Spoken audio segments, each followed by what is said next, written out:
Good evening, everyone, and welcome to the City Council meeting for Monday, September the 25th, 2023. Individuals interested in participating in this meeting were able to register online using the delegation registration form at www.kitchener.ca/delegation or via email at delegation@kitchener.ca. Any written comments received prior to this evening's meeting were circulated to City Council and will form part of the public record. The meeting live stream and archived videos are available at www.kitchener.ca/watchnow. Before we begin this evening's meeting, I'd like to acknowledge that this evening we're gathering on the traditional territory of the Neutral, Anishinaabe, and Haudenosaunee peoples. We recognize our responsibility to serve as stewards for the land and honor the original caretakers who came before us. Our community is enriched by the enduring knowledge and deep-rooted traditions of the diverse First Nations, Métis, and Inuit in Kitchener today. I'd now like to ask everyone to stand as they're able for the singing of our national anthem.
Thank you very much, everyone. Before we continue with the agenda, I'd like to read a statement with respect to the National Day for Truth and Reconciliation 2023. This Saturday is Canada's annual National Day for Truth and Reconciliation, also known as Orange Shirt Day. This day was officially enacted by Parliament in 2021 to further encourage Canadians to understand the enduring legacy of Canada's residential school system and consider the important work of Indigenous reconciliation. To mark this third national commemoration, we once again encourage residents to join Kitchener's City Council and staff in dedicating time to learning, reflection, and action. Understanding the impact of residential schools and colonialism in Canada is a necessary first step in acknowledging the harm imposed on First Nations, Inuit, and Métis peoples.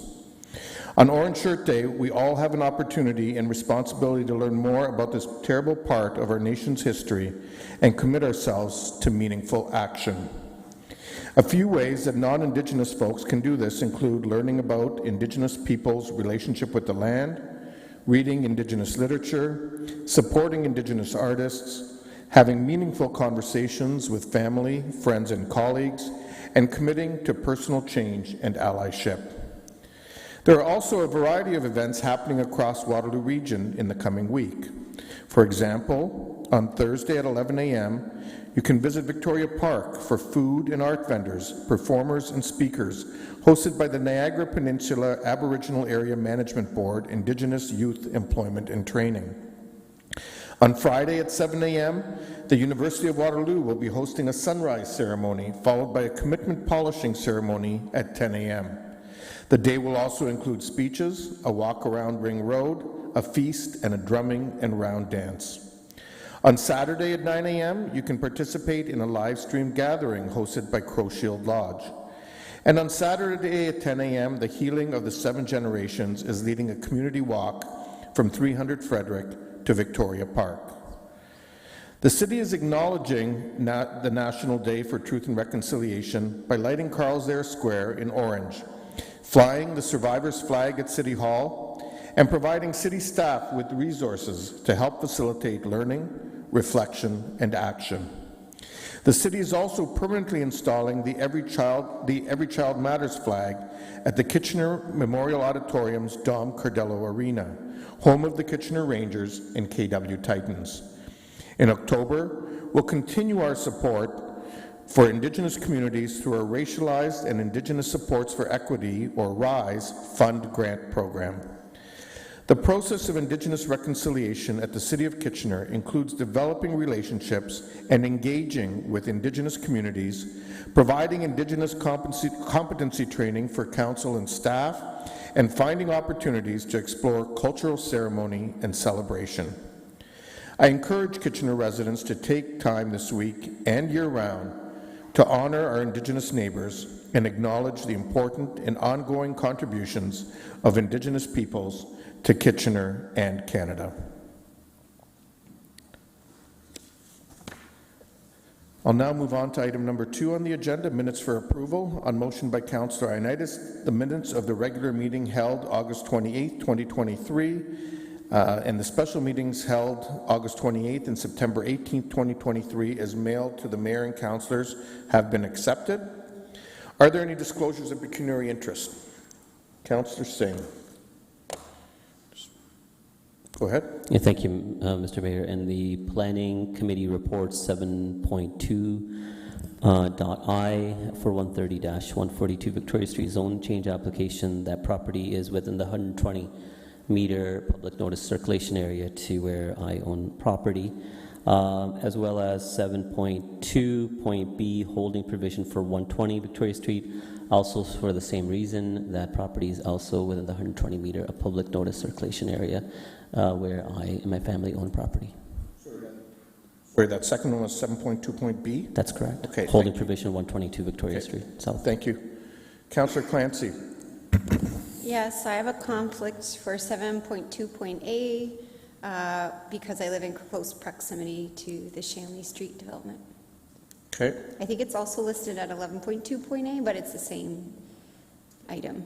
Okay, thank you.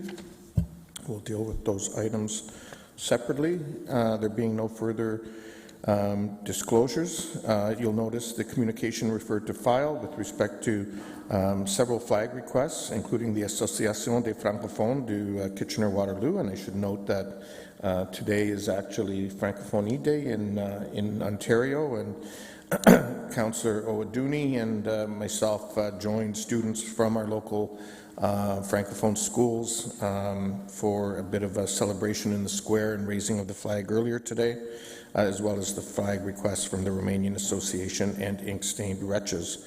We'll now move into presentations, and I will note that the first presentation, because there are 2 delegations, has been given 10 minutes to make their presentation, and I'd like to welcome forward Mary Jane Patterson, the Executive Director, and Patrick Gilbright, the Associate Director, Manager of Green Infrastructure Programs from REAP Green Solutions. Welcome to both of you. Thank you.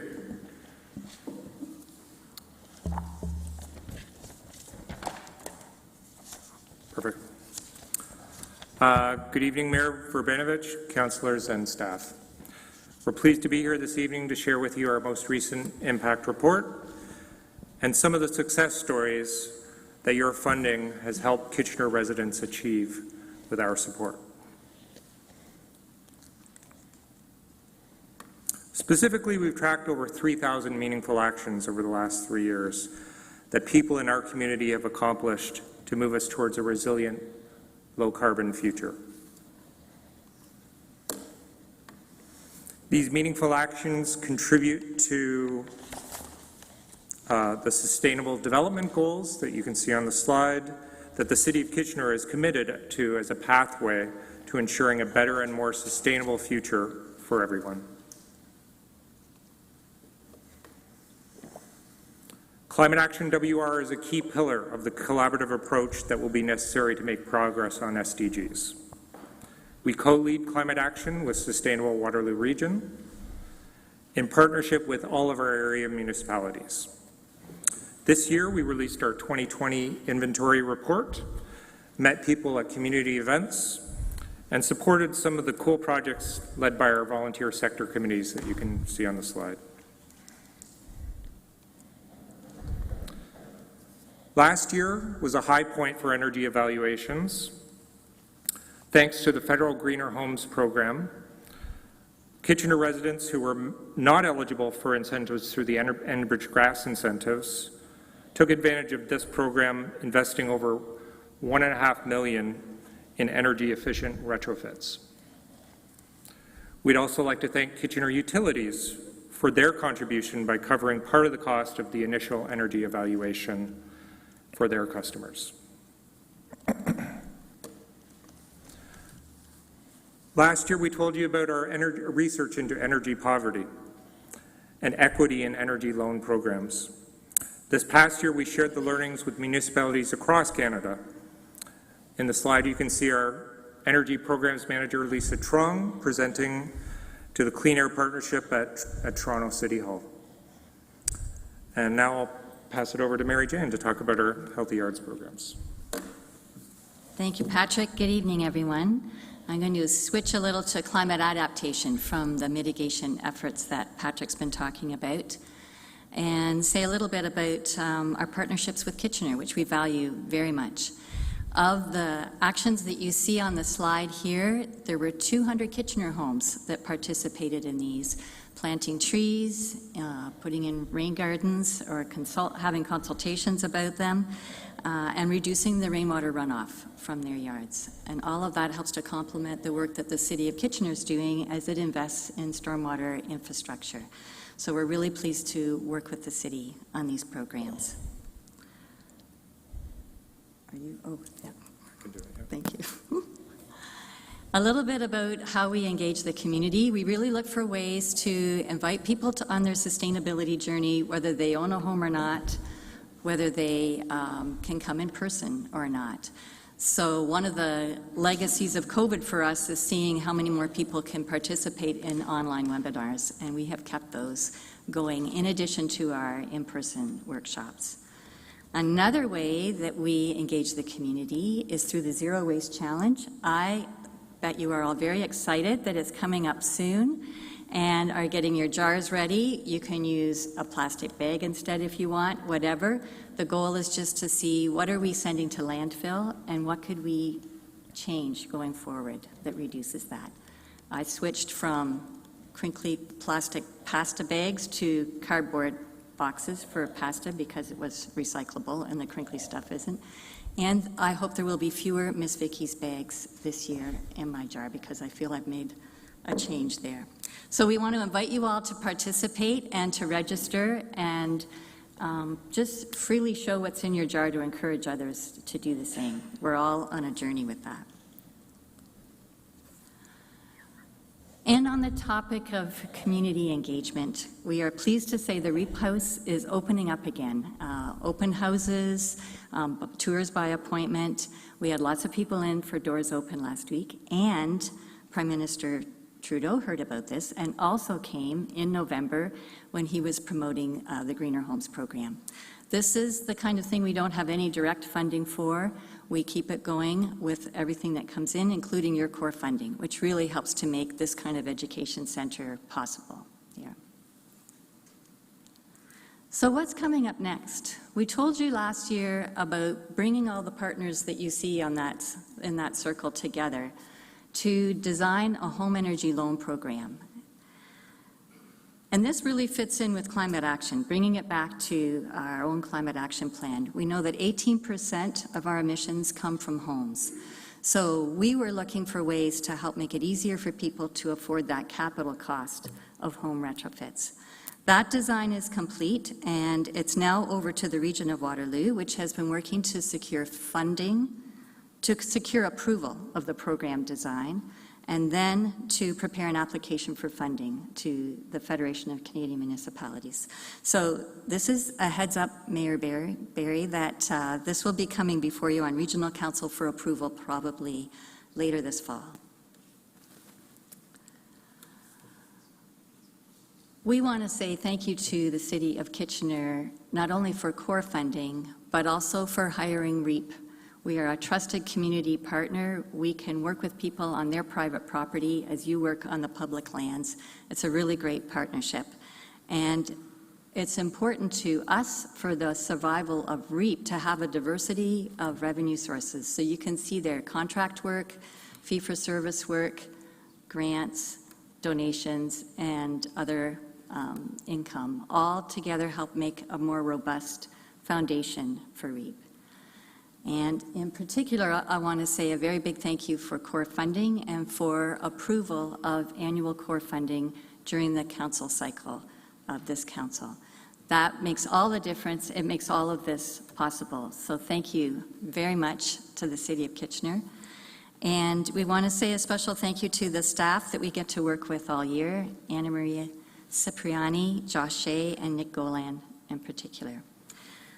And I would like to say, as I prepare to hand over the reins to a new executive director at the end of this year, that it's been a pleasure coming before council every year, and I want to say a very big thank you to council for your support over all these years for REAP's work.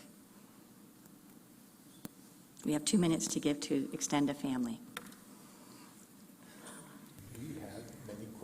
We have many questions for you, or comments, but I just want to begin by thanking both of you for being here and making the presentation, for the ongoing work that you've been doing, and as noted, the incredible partner that REAP Green Solutions, back in the days when it was just good old REAP, when it started out, to the present time, have been with the City of Kitchener, both directly and through our, also in partnership with our gas utility, Kitchener Utilities, and also at times with what was Kitchener-Wilmot Hydro and is now Innova Power.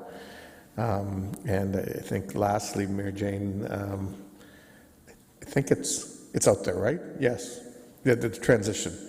Oh, is it? Yeah. So I just want to really thank you for the leadership that you've provided in our community and in our broader region, and quite frankly across our country over many years. You really helped put this community on the map in terms of innovative approaches around sustainability, and helped us show leadership and aspire to not just doing the minimum, but to aspire to more. And I think we've been able to do that through your guidance and leadership. So on behalf of all of us, a heartfelt thank you. So with that, Councillor Singh, your first step. Go ahead. Thank you, Mr. Mayor. Yeah, absolutely share in that sentiment. Mary Jane, I think, in my respect, I'm going to call it for what it was for REAP. You are REAP, and REAP is Mary Jane. You are absolutely leaving a legacy that's going to carry on with educating our residents in responsible, sustainable ways of home ownership, or their principal residence, and improving their environmental impacts. So thank you for everything that you've done, and I think under your leadership, REAP, or REAP Green Solutions, has been a very natural and genuine partner to work with the City of Kitchener, for the utilities and other community partners. I think there's always been a sense of willingness to find solutions with meager resources, but paramount results. And that's been achievable under your leadership. So thank you for everything that you have done for this community and will continue, I'm sure, in some respects, doing for this community as well. Seeing your report and the tree planting solution, I think that's a very, very, important natural way of, impacting on water runoff and simply just carbon capturing and air quality. Just, the benefits are so many, right, from that one tree planting. How many more ways do you think perhaps the City of Kitchener can help facilitate that as an effort of even a partnership where we're coming in kind with resources, it might be from Green Solutions, as well as perhaps other orders of government? Do you see an avenue us trying to expand upon that program from what we're doing right now? Are you thinking of the tree program in particular? The tree planting program, yeah. The backyard tree planting program. Well, Patrick's manager of our green infrastructure program, so I'm going to turn it over to you, Patrick. And hope you've got something. Mary Jane mentioned our existing sort of collaboration and partnerships with municipal staff on this. One thing that we talk about in our annual report that didn't make it in the presentation is we're developing a native tree nursery. So we're working with, we actually had a workshop in Lakeside Park just this past week where we were teaching people about native trees and how to collect seed for our native tree nursery, because there's a lot to that. So being able to scale those solutions is really sort of critical, and it's a big need. That's funded through the 2 billion tree program. So these trees aren't going to plant themselves, and the backyard trees is just going to be a small sort of part of that. So looking at planting, in all available spaces within the city, really. So, I think you ended it perfectly with all available spaces. And I think when it comes to all available places, City of Kitchener, as a municipality, has tremendous amount of land available where we can provide more shade for our park goers or just overall improving upon our tree canopy. And I'll look at Ms. McGorrick. Something that I've been working on with staff is looking at broadening our commemoration program where residents can somehow leave a lasting memory on behalf of their loved ones and through a perhaps tree planting and some sort of commemoration plaque. So perhaps that may be something that REAP can give us more guidance how we can accelerate that program or how we can make it easier to facilitate. The fact is the natural benefit of that will be, of course, improvement of our environment. So once more, thank you absolutely very much, Mary Jane, for all that you've done. Thanks. Thank you, Councillor Singh. Councillor Chapman, you're up next. Thank you. And thank you for the presentation. And yes, Mary Jane, you'll be very missed. I just want to commend you and your team for the work that you do and your ability to adjust to the needs. So, I've sort of followed REAP over the years, and there are always new programs coming out and new ideas, and I think that's really important in a world of climate change, right? And just understanding it and coming up with a plan. So thank you for that. I also wanted to, I was pleased to see in your presentation your mention of the energy poverty in Waterloo Region. And I just wondered if you could talk a bit more about that and maybe what you've learned or what you're proposing or what ideas you have there. Sure. Well, it came about thinking about this loan program that we hope we will bring here and asking ourselves if loans were going to be helpful for people on lower incomes and realizing that there will be people who cannot afford a loan even if we really work hard to make some accessible parameters around it. And so then what is possible? And that led us to look into what does energy poverty look like in our community, and some very interesting learnings. There's 32,000 people in Waterloo Region who pay more than twice what the average resident pays, or the average Canadian pays, for their energy bills as a percentage of their take-home. And there are something like 6,000 that pay more than 5 times what the average Canadian pays. So it's a piece of a bigger issue everybody is wrestling with about affordable housing. And as we realized this, we really wanted to reach out to other organizations working on affordable housing to say, let's make this part of the discussion. Let's make sure we're paying attention to this. And I really would want to say, let's pay attention when we are building new housing to this. And right now what we're doing is we have a small working group, and our goal is to be ready if funding comes. So to be thinking about what would be a pilot project we could propose if we see an opportunity that comes along. Great, thank you. And I just want to say I've done the Zero Waste Challenge twice now. It actually had me buying cloth hankies. I think I mentioned this to you before, because you encouraged that and you told me where I could buy them. And just today I got the invitation for this year's program, so it is starting. Thank you. Thanks, Councillor Chapman. Councillor Johnson. Actually, you know what? Before I go to you, I'm going to go to Councillor Owaduni, as I see his hand is up. Councillor Owaduni. Thank you. I just want to confirm my audio is not too loud. Am I good? Okay.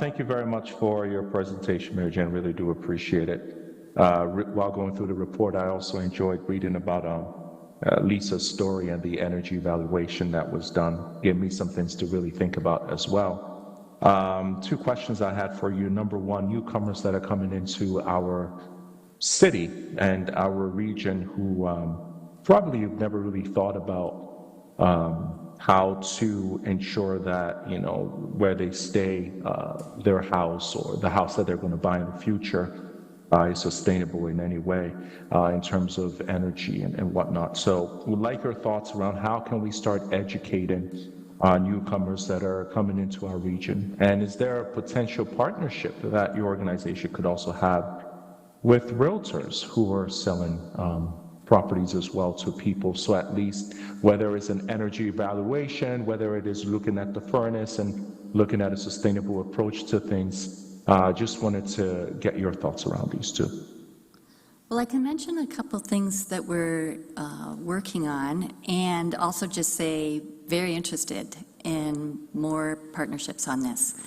We have been working with the Multicultural Center on an application for funding to have a kind of introduction to winter in Canada 101 type of workshop that we could put together, and I think that's still outstanding. I don't know that we have had an answer yet about that application, but that's been a long time coming for us to want to try to think about how to help people understand, you know, where to set your thermostat, how to dress, the water's safe to drink, that kind of thing here.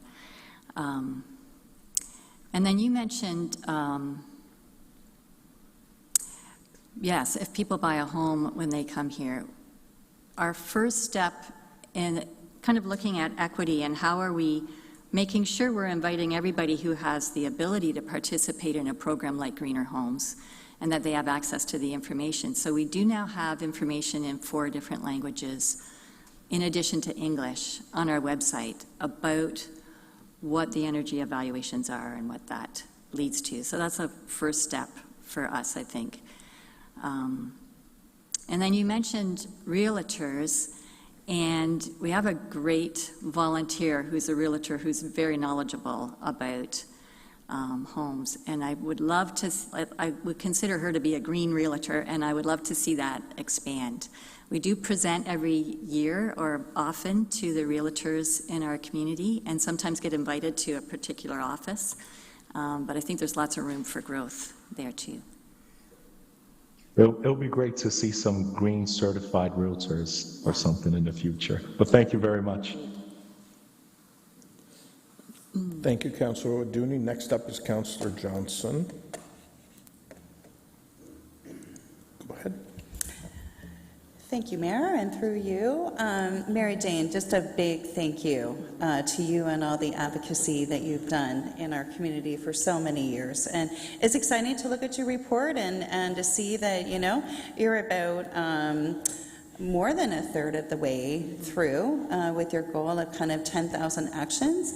And I must say that I must have been an early adopter, because I had REAP come and do a home audit of my house back in 2018, and it was so eye-opening, and I was able to take advantage at that time of the grants to get a new furnace, to do new windows, etc. And I must have the warmest basement ever, and we're all welcome to come in and join me there at some point. But it's really, grants are so important, so very, very important. And to kind of piggyback on what Councillor Chapman was asking about in terms of the affordability piece, that how do we get that message out more to people that we all need it, those grants, we all need to be doing upgrades, but how do we get it to the people that really, really need it?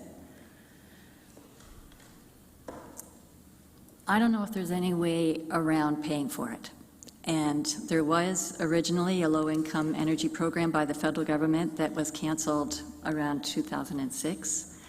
I've never seen one come back, but there's a lot of good advocacy to have one. And leading that charge nationally is Efficiency Canada, and we've signed on to their letters at budget time many times. This is something that we can all sign on to. I don't know any other way around it. It costs money to retrofit homes, and we should be doing it. It's going to make a difference for people and their energy bills going forward, and a big difference for our greenhouse gas emissions. These are the people that could benefit most from lower bills.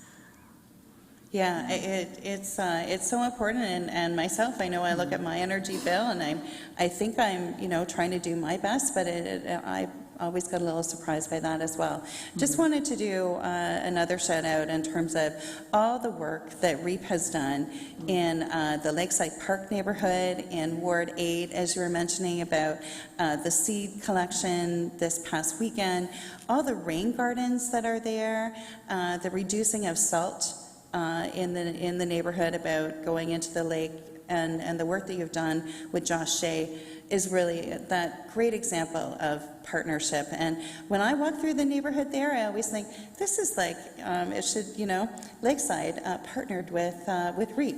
We should have signs or something around there, just because your footprint is everywhere, not just there in Ward 8, but in other areas as well. So thank you so much for all the great work that you do, and we'll miss you, but excited as well about the future. Thanks. Thank you, Councillor Johnson. Councillor Clancy. Thank you.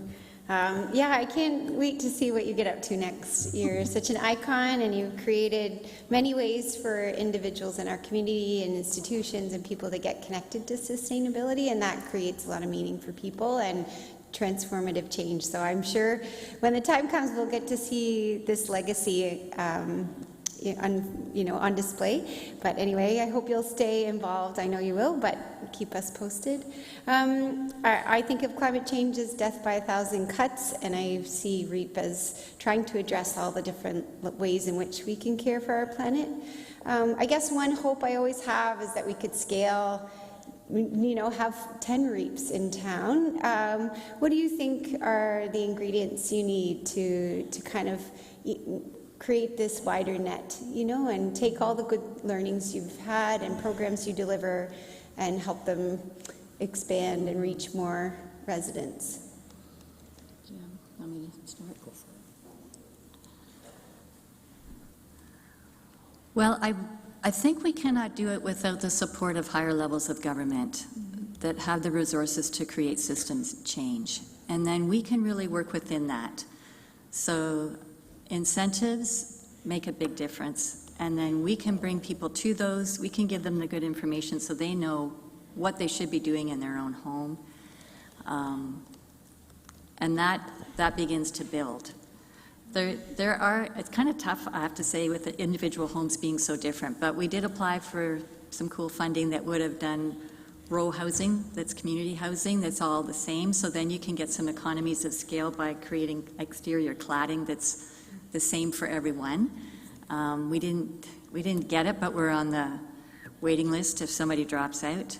That would be cool. We applied with the city and with community housing, Kitchener Community Housing. So there's some ways when homes are all similar that we can try to scale this kind of thing.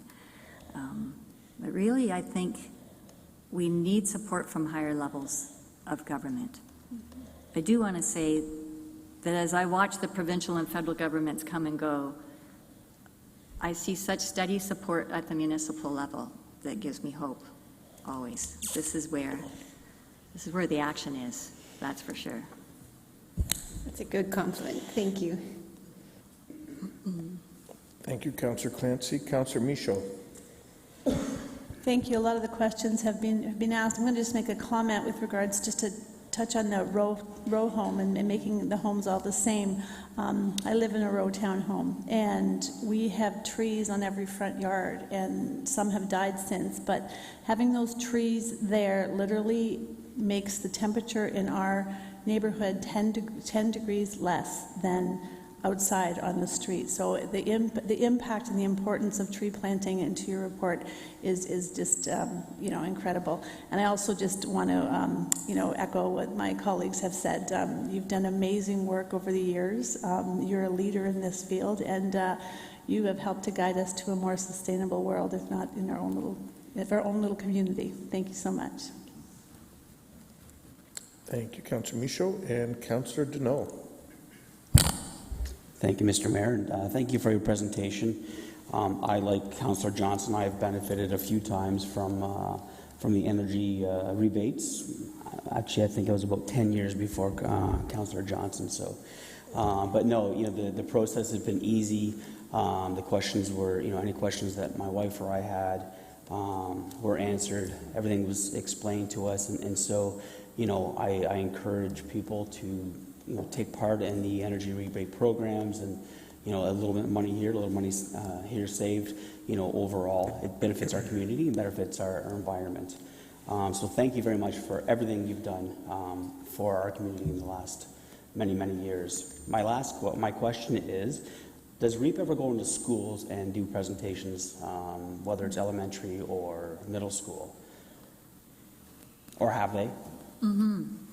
Well, we were working on a project with Project Neutral, which is an online tool to understand your own household carbon footprint. And it was during COVID, and we had a tough time getting permissions through the school boards because there's rightly careful protection for young people with online tools. This is an online tool. Right. So I think we did get into one of the two school boards towards the end of that year and had some interesting interactions with students. And you've done some nifty stuff outside? Yeah, one thing we've done, again, on the aspect of trees, we have a program, it's not in our presentation. Again, we do a lot of stuff that's not easy to fit into a 10-minute presentation. But it's a program called Tree Trust, where we look after legacy trees in the community. We take donations from individual donors and hire arborists specialized to extend the life of those trees. We've done it with St. John's School on Strain Street in Kitchener, and we're hopefully working with the school board to do more of those and extend that. It's not just about looking after trees, it's about the education and making sure that people, not just the school, everybody in the neighborhood understands the importance of that. Awesome. Thank you, and good luck in, I won't say retirement because I don't think you're stopping anytime soon, but on your next phase. Thank you very much. Thank you very much. That's all the questions and comments we had, and really appreciate both of you coming in. Thank you. Have a wonderful evening. We'll now move on to delegations. I just want to remind delegations of some guidelines for participation. If you conduct yourself in any of the following manners, it will result in an immediate removal from the meeting: interrupting the mayor and councillors, staff, or other delegations, derogatory statements about the mayor or councillors, staff, or others, and hate speech or defamatory comments. One last reminder for delegations: please do not take offense if following your presentation there are no questions from council. This is council's time to really listen and reflect upon the opinions and ideas shared with us from you, our community members. We'll now move to item 6.1, the official plan amendment for 130 to 142 Victoria Street South. We have one delegation, and that's Mr. Victor Labreche on behalf of the applicant, but I understand Mr. Labreche is only here, oh, there he is, only to answer any questions if there are any. Councillor Clancy. So, Mr. Labreche, we can ask you to come down since there is a question.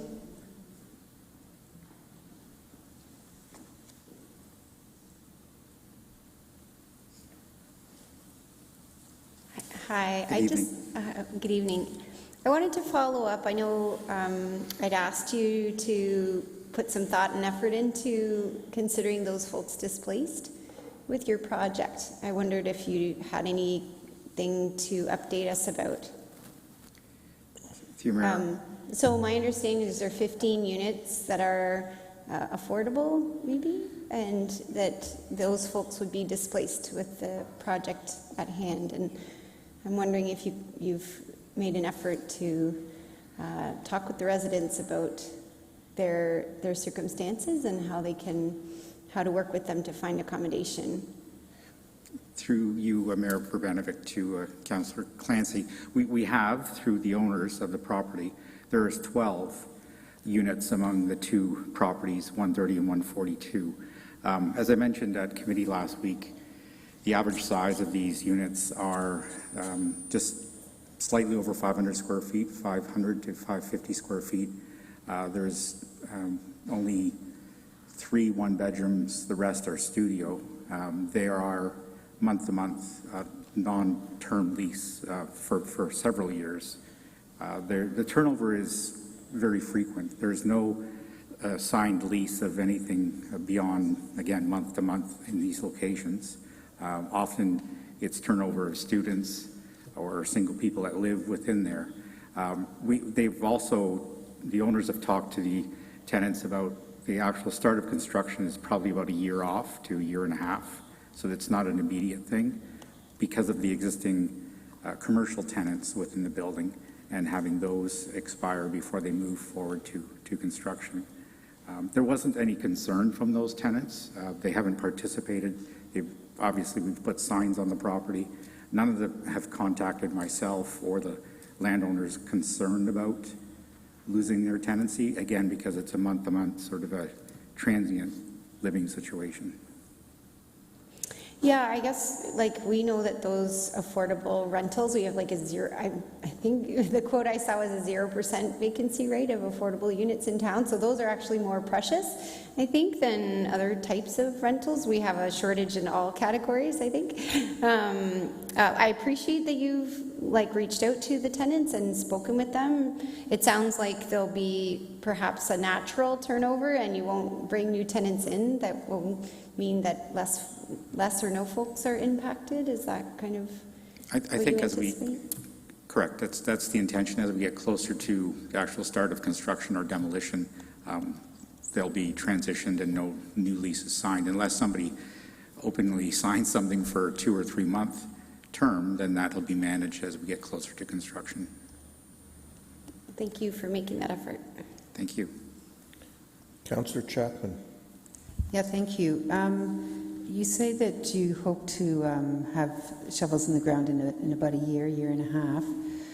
I was speaking to the owners of the building prior to the Planning Strategic Initiatives Committee meeting last week, and they said they had no intention of doing anything for about 5 years. So can you just clarify on what the actual timing of this build is? Well, there'll be a staged demolition, I think, starting with the 142, the older building that's on site, and that'll be transitioned over for a couple of years, and then moving with the repurposed pharmacy area within probably 3 years at the most. So I know that there's certainly, it's a family ownership, so there's some struggles in terms of when they actually start. So it's something that, they'll have to ultimately figure out. Yeah, I guess as long as the tenants are, not feeling insecure with the uncertainty, right? So hopefully that can be well communicated. It will be. And I would say, respectfully, that this is a huge commitment for redevelopment of the property. Will be a beautiful building, large investment for needed housing within this area of over 200 units. And certainly the existing tenants will be managed as we get closer to construction, but to forego that opportunity with month-to-month tenancy situations is sort of a difficult struggle to reconcile with. Okay, thank you. Thank you, Councillor Chapman. Just to the clerk, I'm not sure why, but the 3 voting buttons are blinking right now. So I just thought I would alert you to that. Councillor Johnson, you're up next. Thank you, and through you. Last week, I had asked you the same question about when you would be starting to build, and it sounds different than what the answer perhaps than what Councillor Chapman was able to get. Perhaps you can clarify that?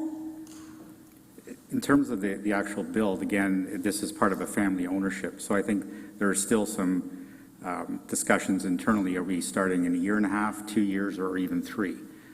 But I think certainly to get the proper planning policies in place and zoning is important to, obviously allow potentially a joint venture as well is being considered.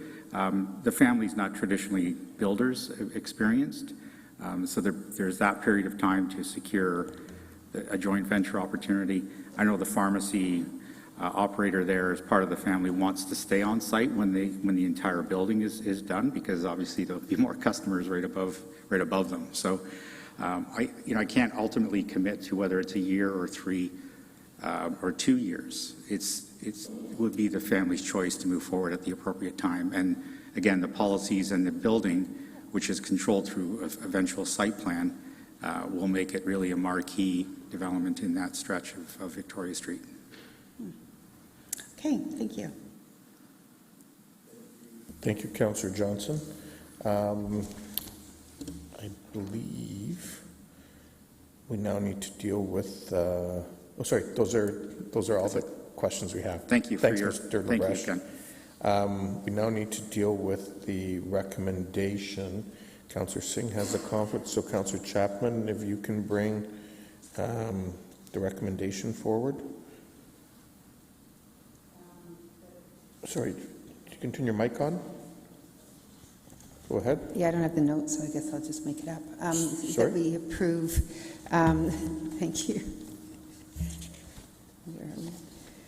That official plan amendment application OPA 22004 NKA for 19366026 Ontario Inc., requesting a land use designation change from mixed use to mixed use with specific policy area 7 to permit a 25-story mixed use development on the lands specified and illustrated on Schedule A be adopted in the form shown in the official plan amendment attached to Development Services Department Report DSD 2023365 as Appendix A, and accordingly forwarded to the Region of Waterloo for approval, and that zoning bylaw amendment application for the property municipally addressed as 130 to 142 Victoria Street South be approved in the form shown in the proposed bylaw and map number 1 attached to Development Services Report such and such, that the development concept is provided in the addendum to urban design brief dated December 23rd, 2021 for 130 to 142 Victoria Street South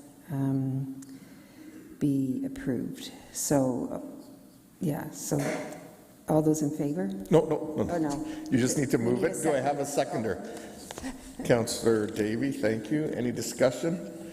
Now, all those in favor. Oh, sorry, Councillor Davey, go ahead. Sorry, I just request a recorded vote on this, please. Okay. We will do a recorded vote. Councillor Deneau, you have a comment? Okay, yeah, go ahead, Councillor Deneau. Thank you, Mr. Mayor. And, I understand where Councillor Johnson's coming from. When we were at AMO, we talked about the City of Kitchener having approved 27% of our target, and only 3% have actually begun. And so my worry is that, last week it seemed like it was a year from now but now it could be 2 to 3 to 4 years. And so, you know, we are under the gun here from all levels, from all community organizations. We need to get the work done. So whatever has to happen, you know, family differences, you know, the work needs to get done. We have people who are living on the street, people who are being displaced, and we have nowhere for them to go. And so, you know, when we are approving these, I think we need to, I don't know if we can have stronger bylaws to ensure that these places get built, and we're not waiting 4 or 5 years to have them built. So I just want to comment on that. Thank you.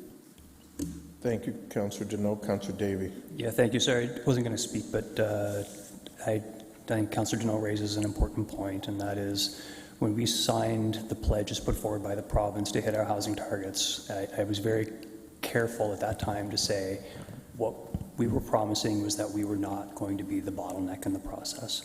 I don't think we have the ability to hold the approvals to be built in a certain period of time. I don't think we have that authority. That would have to come from other levels of government in terms of legislation. But I think the important thing is that we must do is approve, you know, as much as we can that's reasonable, and we have to do it with the understanding that a portion of these will not get built as long as you know, the pro forma isn't met. You know, private sector folks aren't going to build things unless they think they can turn a profit, and that has to be a key part of the equation we go forward. But it's a very good thing to raise. Thank you. Thanks, Councillor Davey, and thank you to both of you for making those comments. I will note that the exact point that you've made is one that certainly I've shared with both Premier Ford, with former Minister Clark, and with Minister Calandra as well, that as a city we certainly are doing and have committed to do our part in terms of ensuring that these applications move forward in a timely manner. There are a number of things that are external factors, including financial realities that are reflected in the pro forma, interest rates, supply chain issues are becoming a little less of an issue, as well as labor force issues that are outside of our control, and that's where we rely on other orders of government to take the necessary steps. I will say that I was encouraged because one of the things that certainly I've also raised, and you'll recall that in Minister Calandra's initial day as minister, one of the things he talked about is that maybe one of the things they need to look at is the possibility of taking these approvals and not making them permanent anymore. In other words, they're approvals that are in place for a period of time. And that, in and of itself, could be a tool to help move things along, because obviously, if they have to go through the process a second time, there's a cost associated to that, and folks will have to weigh that in their pro forma going forward. The reality is that's not a tool in the toolbox at this point in time, but the fact that it's being considered, I think, it can be helpful. I think the other thing we need to do is give credit where credit is due to both the federal and the provincial government in the decision that was announced with respect to the removal of the HST on rental construction. Seeing a 13% reduction in cost certainly has, in talking with some in the development community who are in the rental market space, that certainly has helped the pro forma in terms of seeing some of these projects go forward, hopefully. So with that, a recorded vote has been called, and so I will ask folks to vote, please. Councillor O'Dooney, if you can vote verbally, that's 2 thumbs up. Thank you. Yes. That you only get 1 vote, though, for the record. And I will note that there has been one conflict that's been noted. That's by Councillor Singh. And that carries unanimously with the noted conflict. Okay, thank you. With that now, we'll move on to item 6.2, Blue Community. And I'll note that Robin Hamlin has also provided a written submission, and I will now invite Robin to make her comments.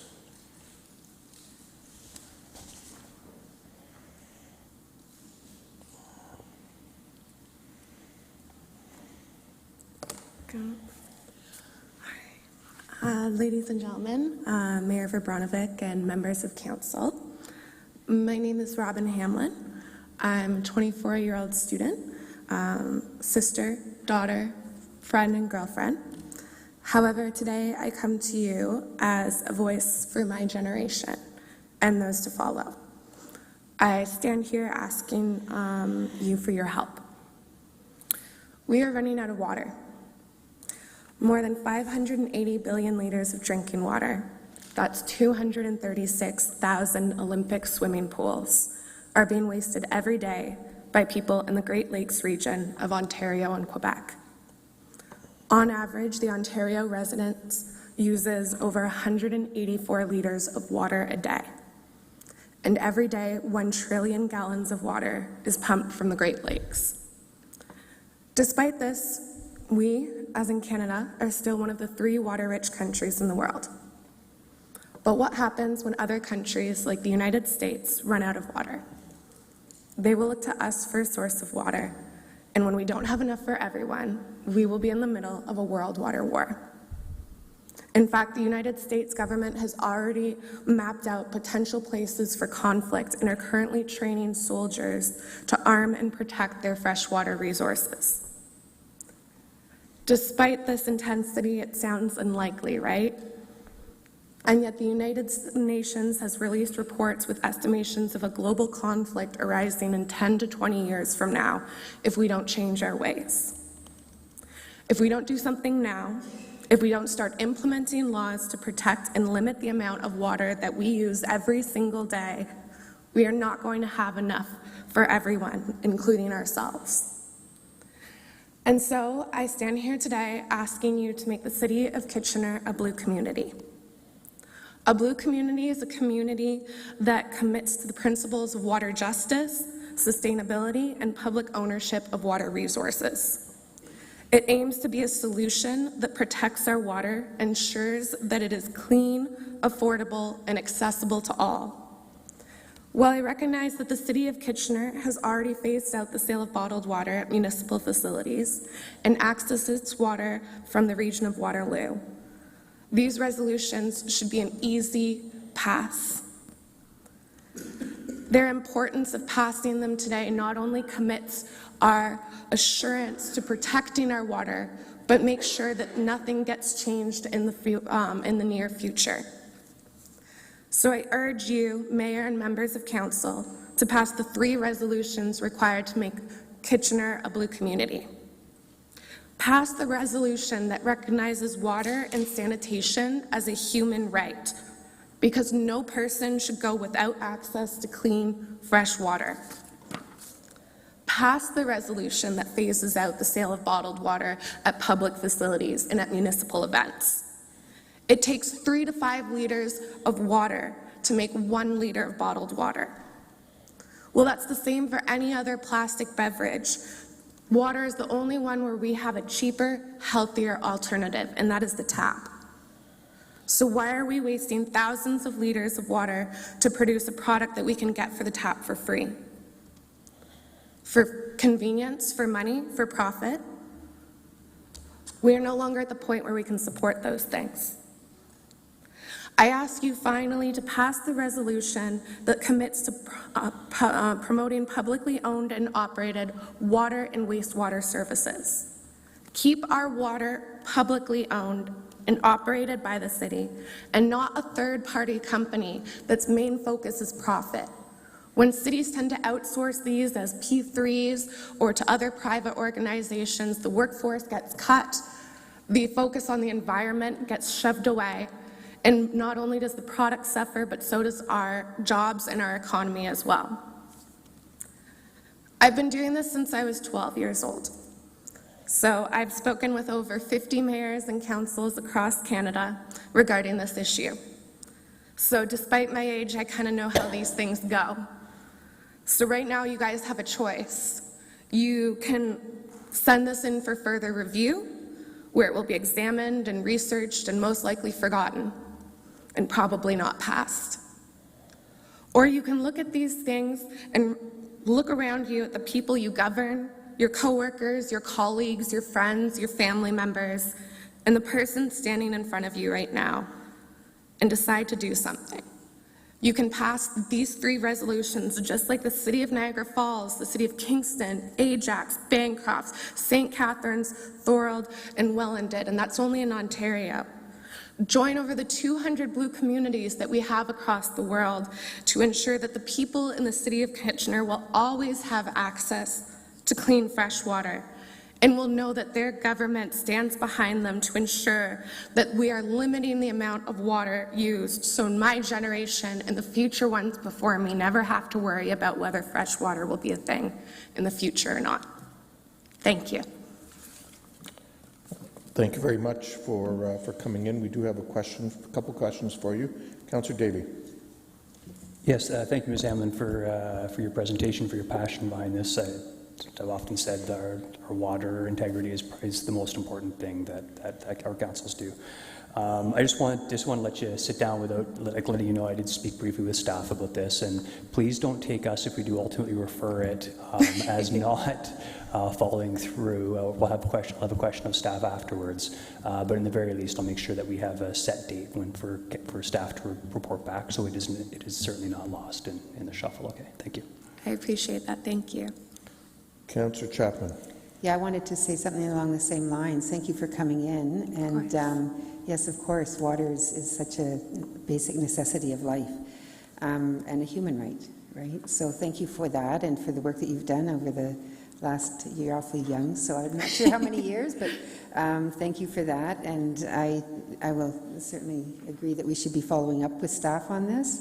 It's hard to pull a motion together like today for today, so it will certainly be something that we will consider. So thank you. Thank you.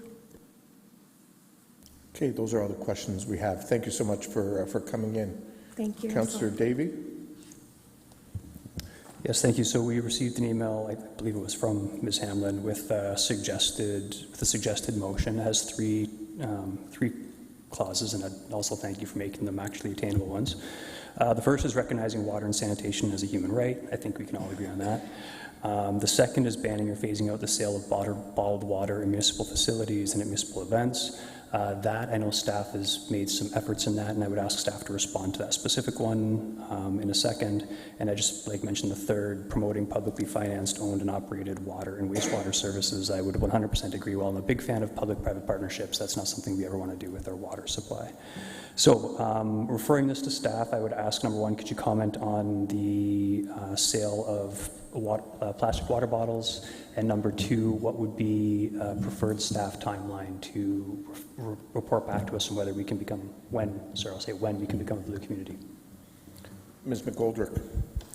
So through the mayor, and as Ms. Hamlin said, these resolutions are very much aligned with work that the City of Kitchener is doing. In terms of the single-use plastic bottled water ban, back in 2008, Council had supported a motion around ensuring that no single-use plastic bottles were provided in city meetings, committees and other types of meetings. The one thing that I would need to take back is related to vending machines, as those are a third party. We contract out that service just to ensure that what the language in the contract says, but certainly we know that there's opportunities when contracts expire to look at what those terms of those contracts are. And in terms of the timeline, I would say that I had reached out to Ms. Hamlin earlier today to suggest a meeting with myself and the Director of Sanitary and Stormwater and Gas and Water. And I believe it's feasible to bring back a report before the end of the year. Very good. So I would refer it to staff, to come back before the end of the year. Okay, I'll come back to that in a moment. Councillor Davey. And before I go to you, Councillor Deneau, and I'm pleased that you're giving that direction. I will note that I have some recollection from when we dealt with that report in 2008, that in fact one of the things we heard from some members of the public was a concern around actually removing them from vending machines because it took away a non-sugar-based drink option for people if for some reason they find themselves in a situation where they don't have a water bottle and so on, and want to be able to access bottled water. So that's something I think that staff will need to go back and take a look at as well. But I think we all know that, quite frankly, city water is your best, cleanest, safest, and most affordable alternative, and that's ideally what we want to see people using. Councillor Deneau. You can call me Mr. if you want. Thanks, Barry. Thanks, Mr. Mayor. Question for staff. I noticed at Kids Park this year, the water refill station wasn't at the event. I believe I spoke to. I'm not sure. I spoke to somebody, and they had indicated that it was the region that used to bring that out. And if so, if that is the case, what are the options for us, for the city, of actually getting our own water refill tank to bring around to events? Ms. McGoldrick? So through the mayor, that is correct. The municipalities had come together back in 2008 and created a municipal tap water providers group, had jointly funded what was called a water wagon, and the region administered that. There was significant operations and maintenance requirements associated with the water wagon, the disinfection, the staff attendance, so the region had discontinued it. And in speaking with staff within our water utility, we are looking at options to contract out that service separate from the consortium. So we are looking at alternatives at events that would allow us to provide tap water. Okay, thank you. Councillor Clancy. Yeah, just a comment. I want to thank you very much for coming. You're so passionate, and I love seeing young people really take on the charge and advocate for their futures, and we need to hear that. I guess just a comment is that I hope we can connect you with our green development standards. Like, I think, you sound like you have a lot of good ideas, and maybe we can get you involved in that work that's ongoing. And so that's just my hope, is that I know I talk to folks. I have friends in Germany that really are thoughtful about how much water they use, because the situation is very different there, and it's very expensive. So I think we have to look ahead and make sure we're planning for that reality and being more thoughtful about what we use for our water for different things. So thanks. Thank you, Councillor Clancy. So Councillor Davey or Ms. McGoldrick, are you comfortable with just that direction without a motion? We'll bring it back and go from there? Yep, okay, great, thank you. Sorry, Councillor Singh, you had... Go ahead. Just quickly to add additional clarification, any subsequent report or information that may come back to council, can it include, I guess, outline of the existing infrastructure and city facilities where we have, water outlet, apparatuses for refill stations or just drinking water? Sorry, I felt a sneeze coming on. Go ahead, Ms. McGoldrick. Yes, absolutely. That work was done back in 2009, and since then we've implemented standards across all of our facilities to have drinking water fountains. So first flush, I would say, is that all of our facilities have drinking water fountains, but I'll just take that away and verify and provide a final confirmation. Thank you. That'd be helpful. Okay, thank you. The direction's been given, so we will move on from there. Thank you very much, Ms. Hamlin, for coming in this evening. We'll now move on to item 6.3, which is with respect to a notice of motion from Councillor Deneau, and we have two delegations with respect to that item. Councillor Deneau, if I can ask you to bring forward your motion in particular, just because it's a long motion, and I'm sure members of council have read it. If you can sort of synthesize it and focus on the operative phrase, please? So summarize and focus on the therefore part, please. And then we'll move to the delegations. Nope, got it. Go ahead. So you want me to just do there, whereas is? Therefore. Okay, boom, boom, boom, boom, boom, boom, boom. Okay. Thank you, Mr. Mayor. Therefore, excuse me, be it resolved that the City of Kitchener call on the provincial government to double current social assistant rates for ODSP and OW recipients to reflect the cost of living and to tie these new rates to inflation so that people can afford to live a dignified life in the province of Ontario. Therefore, be it finally resolved that a copy of the resolution be sent to the Premier of Ontario, local and area MPs, MPPs, and the Association of Municipalities of Ontario for further consideration. Okay, thank you. So I'll now move to delegations, and then I'll come back to a seconder for the motion. So the first delegation we have is Alan Mills from Extended Family Waterloo Region. Mr. Mayor, sorry, I do have a seconder, and Councillor Chapman. Oh, okay, thank you. My apologies. Welcome, Mr. Mills. Thank you, Mr. Mayor. First of all, Mary and I would like to thank you, Mr. Mayor and Council, for the opportunity to speak to the urgency of this motion that Councillor Deneau is bringing forward regarding ODSP and Ontario Works rates. There are three brief things that I would like to share, and then I would like to ask my friend Mary to answer a couple of questions in order to share some of her story with you. First, just want to highlight that I work for Extended Family of Waterloo Region, and in that role, I have an opportunity to work with hundreds of adults who have developmental or intellectual disabilities who live in Kitchener and across Waterloo Region. Most of the people who use our services are reliant on ODSP as their primary source of income. This experience prompted the invitation I received from the city a few years ago to participate in the advisory committee for the city's Housing for All strategic plan. So this is not a new issue for consideration for me. Second thing is today that I submitted a letter of endorsement for this motion from the 9 developmental service organizations that serve within our community. A key point in the letter is that housing affordability is a significant barrier to independence and a safe permanent shelter for hundreds of adults who have developmental or intellectual disabilities in Kitchener and throughout the region. Third thing, a study released just this month by McMaster University demonstrates that the monthly deficit between living expenses and ODSP in communities such as Kitchener is as much as $680 per month.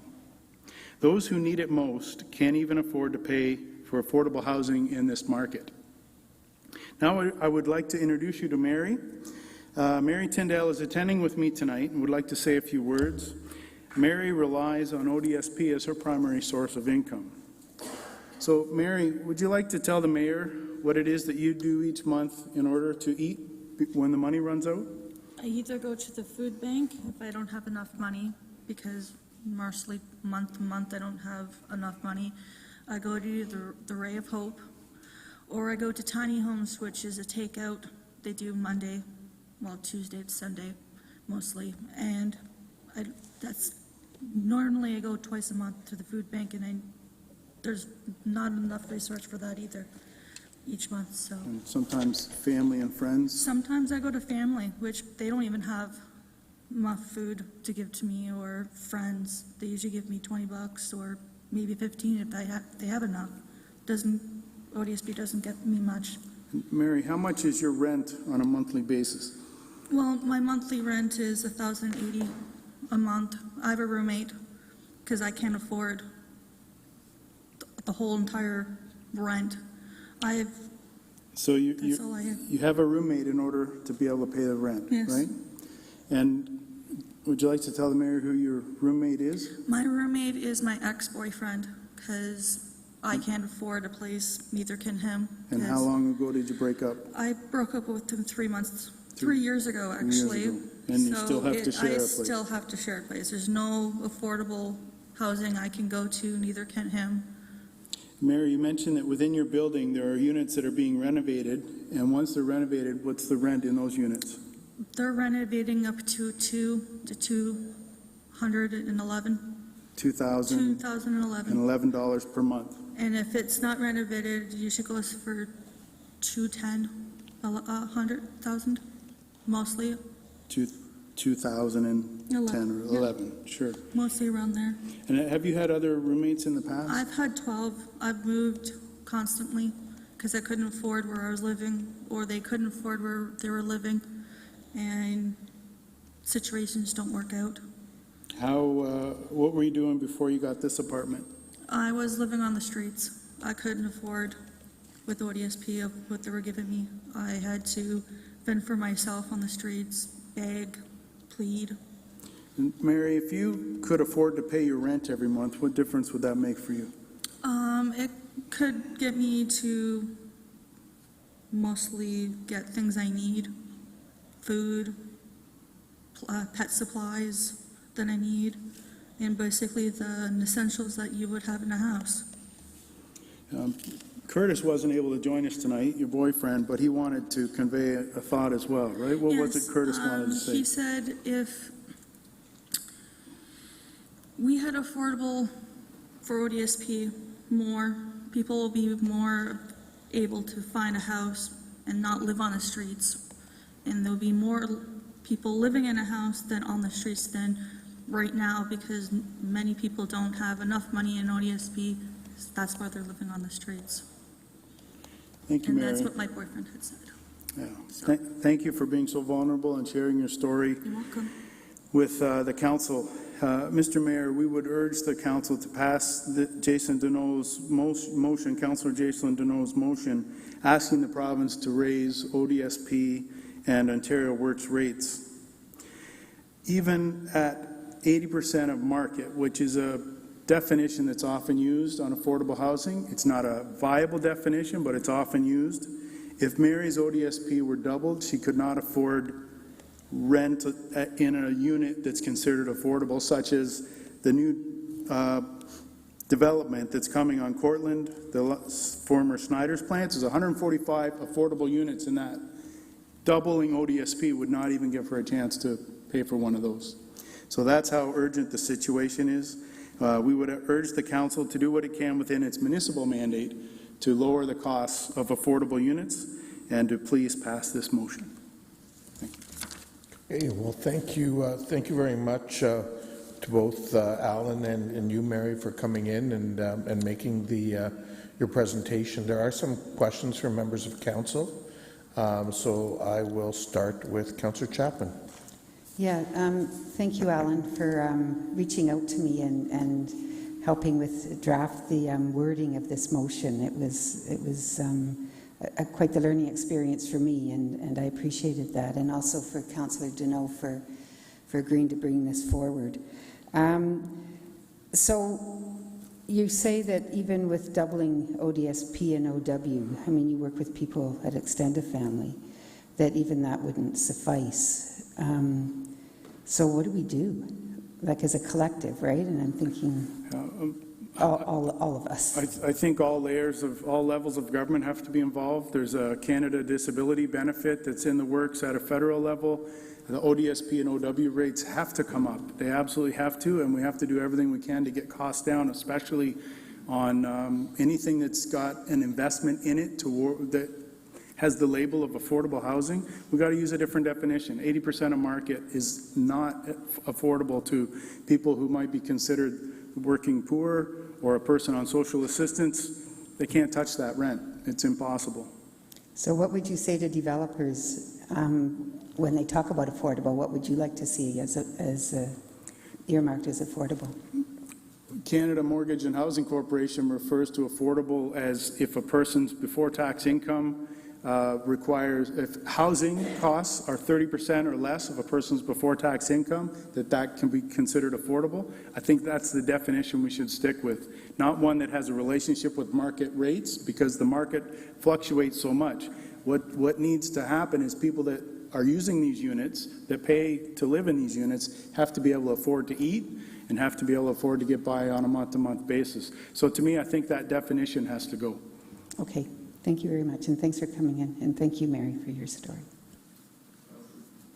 Councillor Davey. Yes, thank you. As you're aware, we're municipal councillors. I spent a lot of time trying to learn about the provincial jurisdiction on this, so I had just questions of clarity, if I could. Can you explain to me, like, and maybe you don't know and that's fine, but is there a situation where somebody would be collecting ODSP but not OW? And if so, why? Or like, do they typically always collect both? Generally, it'd be one or the other. If a person has to have a diagnosed disability in order to be able to collect ODSP, an Ontario Works would be intended for a person who doesn't necessarily have that disability but is currently not working. Right. I think that would be, are you saying why don't they have both? Yeah, so what I'm asking is if anyone that's collecting ODSP, if that's their only income or if they're very low income, could they also collect OW? No, they could not So they're also mutually collect exclusive. OW. They could work and they could retain a portion of their earnings if they work. They could retain a portion of their ODSP, but it's on a declining scale. Basically, if anybody earned more than minimum wage on a full-time basis, they would be cut off, or sorry, they would have a significant portion of their ODSP reduced, and in the end would be working for about $7 an hour. And most of those jobs end up being insecure, and so the hours may come and go, the income may come and go, and it's very difficult to get back to the level of income just to get by on a month-to-month basis with ODSP. So it's a tough, vicious cycle that people can become part of. Okay, thank you. But again, just to clarify then, so if you collect ODSP, you would not qualify at all for OW? That's right. Okay. And actually, I'm glad you raised the Canada Disability Benefit, because again, when I was trying to learn about this stuff, I understand it just went, like there was a royal assent just in June. Is it your expectation that, or a possibility that the federal government stepping in will close that gap? Not entirely.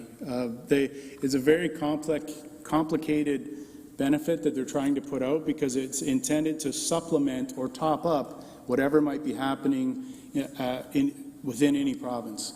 And so by the time that thing gets sorted out and happens, it's also, as I understand it, very difficult for them to prohibit provinces from clawing back benefits when another benefit is added.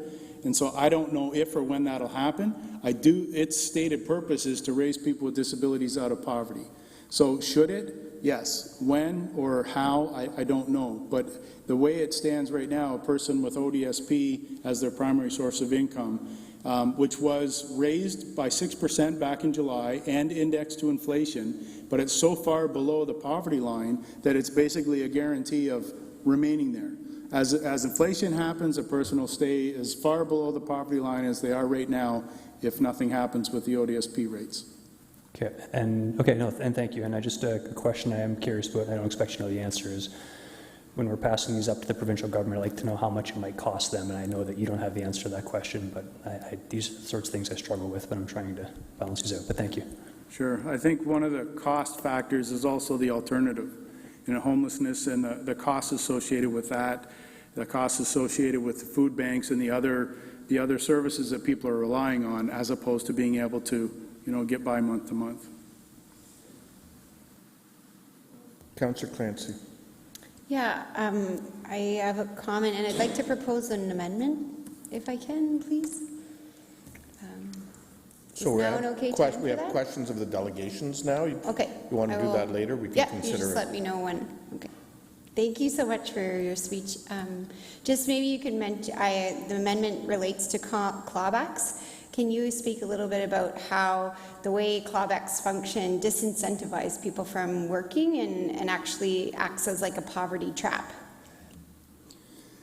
Well, one example I could reference is that if one partner in a couple situation is on ODSP, the other partner's income counts against that person's ODSP. So many, if not most or all households try to get by on two incomes. But the ODSP clawback is such that I know one situation where a person is working close to full-time, and that means that their partner, who is on ODSP, essentially cannot contribute anything financially to the family because his income comes off her ODSP. So it just creates a situation where they can't get ahead. They can't afford to get by. They can't afford to they're struggling. This couple I'm talking about is struggling to find housing they can afford because it'll reduce her income. She can't contribute. She'd like to contribute to the household, but she can't if she's unable to work and her ODSP just gets cut off by the simple fact of him working. Anything more than minimum wage on a full-time basis, the take-home result is worse now than it was before the province said they raised the earning threshold from $250 to $1,000. Because after $1,000, it's 25 cents on the dollar is all a person gets to keep. Does that help?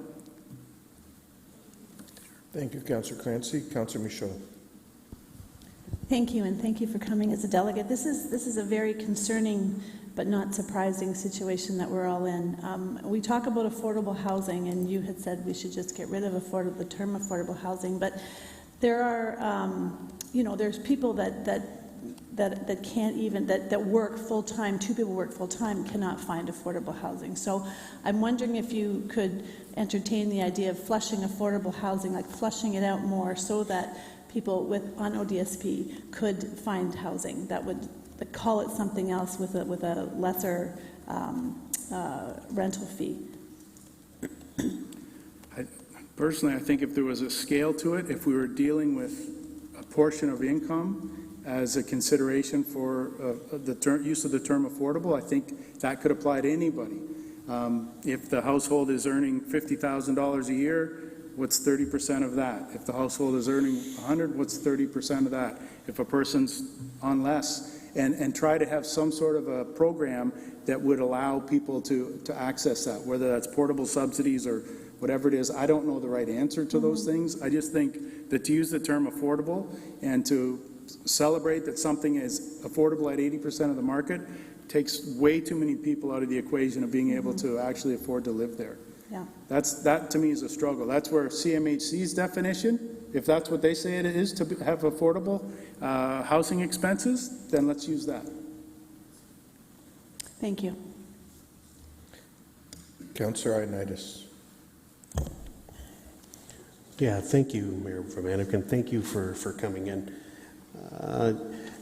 I guess my question would relate to, I think even if you were to look at this doubling the social assistance for ODSP and the clawbacks, wouldn't you rather support something of a new system in general? That'd be more supportive rather than just having this program in itself in existence? I don't have an alternative design to propose to you. I think that if we're going to provide a person with a disability who is unable to work with a monthly pension, that they ought to be able to pay rent and buy groceries in the same month. Okay. Because I think even doubling is probably not sufficient enough, but anyways. I would probably not use the word double. I would suggest just it needs to be brought up to the poverty line, if that's a goal for us. I don't know how to word that, but it should be increased to reflect the costs. And double, it's scary to think that double isn't enough, but it's not. Mathematically, it doesn't do it. Okay, so thank you. I think that would be a perfect amendment to the motion to reflect that. So. Okay, well, I don't know if you're suggesting that, Councillor Ioannidis, but I'll come back to you if you are. Councillor Singh. Thank you, Mr. Mayor, and thank you to both of you for coming and specifically, having to share your own personal reflection on how this program is managed and how it, it's felt, the pain of it, how it's felt by an individual like yourself. Ellen, I think, I appreciate you doing a service by clarifying that we have to be consistent with the terminology of affordable. We can't just, keep on going back and forth and continue to argue rather than moving forward and finding solutions. If CMHC designation is 30%, that's what it is, and how do we meet that goal? And even at that, at 30% of medium household income is $21.32 for a one-bedroom, and that's a far cry from what ODSP is able to provide, and even more so from social work. That being said, I think what Councillor Ioannidis has said, rather than trying to look for a way to increase, I think the market has changed so much in housing as costs in general, just in the last 3 years. It voids much of the advocacy I think groups like yourself have been doing. So that's more of a question. It's a leading question, but it's still a question. Would you say that the way someone like yourself would have been advocating pre-pandemic, it's far more so exasperated with the housing costs having risen? So can you equate kind of how the argument shifted pre-pandemic and post-pandemic? I would say absolutely it's worse. As we've seen rental rates and housing costs go up in the recent years, that's made things a lot worse. Many people that we support at Extended Family have a very hard time getting a place, even if we as an organization are able to help them pay their rent without a credit check, without a co-signer, or in some cases, if we get involved and try to help somebody find a place, a landlord looks at us and goes, I don't want anybody on social assistance. I don't know that I'm going to get my rent. And it's very difficult. So people are facing a lot of prejudices that way. I don't have an answer to it, but absolutely 3 years ago, I would have been arguing right now with the province about funding for our organization more likely, rather than coming to talk to you about how much somebody can afford to pay for housing, and we should really raise ODSP rates because people can't get by. I think it's definitely shifted the voice we've tried to have with all levels of government. I think you raised a good point, especially with OW, where some 5 years ago, average room rental was $500 a month, where OW, if it was giving, I think, excuse me if I'm getting it wrong, around $700, it still gave certain sureties to the landlord that someone would be able to pay the rent, or it could be paid directly to the landlord. Whereas room costs are now $1,000. I mean, those equations just don't work. No. And that's why a sense of discrimination is being applied there. So in respect to that, would you say that, on top of the advocacy of making sure that the subsidy provided needs to be more in line with the current market, whatever that current market might be, and that could shift in the coming years? Sure. That the advocacy also needs to be, when it, so much so of this argument about the what's received goes towards housing, that groups like yourself should encourage for increased housing as well, so that the overall rates come down. So we're housing supply. Is that what you're saying? Housing supply, yeah, yes. Absolutely. Okay, all right, good. Well, I just want to kind of get that kind of assurance that we're leading our advocacy in the right direction. It's more so making sure that those most vulnerable are receiving what it is a reality on the street, and also more importantly, when much of that cost goes towards housing, is making sure that we're creating extra housing units and working within our development community in creating solutions for those housing units as well. That's below market. Thank you. Thank you, Councillor Singh. Councillor Deneau. Thank you, Mr. Mayor, and this really touches home to me. I have an uncle and a cousin who are both on ODSP, living in existing rental units for the last 20 years at really deeply affordable rents. And I know if anything ever changed, they'd both be homeless. Myself as well. I grew up on social assistance to a single mother in Hamilton, living in Hamilton housing. And, we had a fixed income. And there were times where, there wasn't very much food in the fridge, and that was 40 years ago. And so where we are now with relation to income disparity between housing and food prices, I can't even imagine what it's like for those families to be in that position at this point in time, whether it's single individuals or families. I've often said I don't like the term affordable housing. I want to see it geared to income. When I bought my house, it was geared to what I could afford.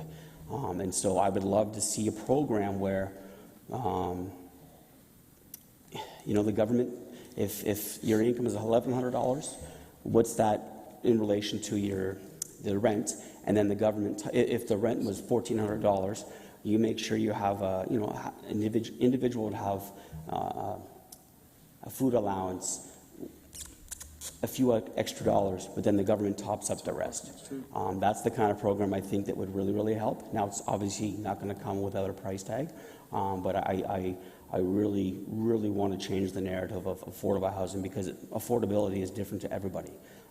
Geared to income is where you can see the real, true value of what people can afford and what they can't afford. And so I was happy to bring this motion forward, because it does touch me personally, and I know it touches people watching, people in the gallery. It may not be your first or second relative. It may be a coworker, it may be a neighbor. And so thank you for sharing your story, and thank you, Mr. Mills, for being an advocate. Okay, those are all the questions we have, so thank you to both of you. Council will now consider the request and the motion that's... Oh, sorry, there is one more delegation. Thank you. Apologies, Mr. Steinman. Our next delegation is Myron Steinman.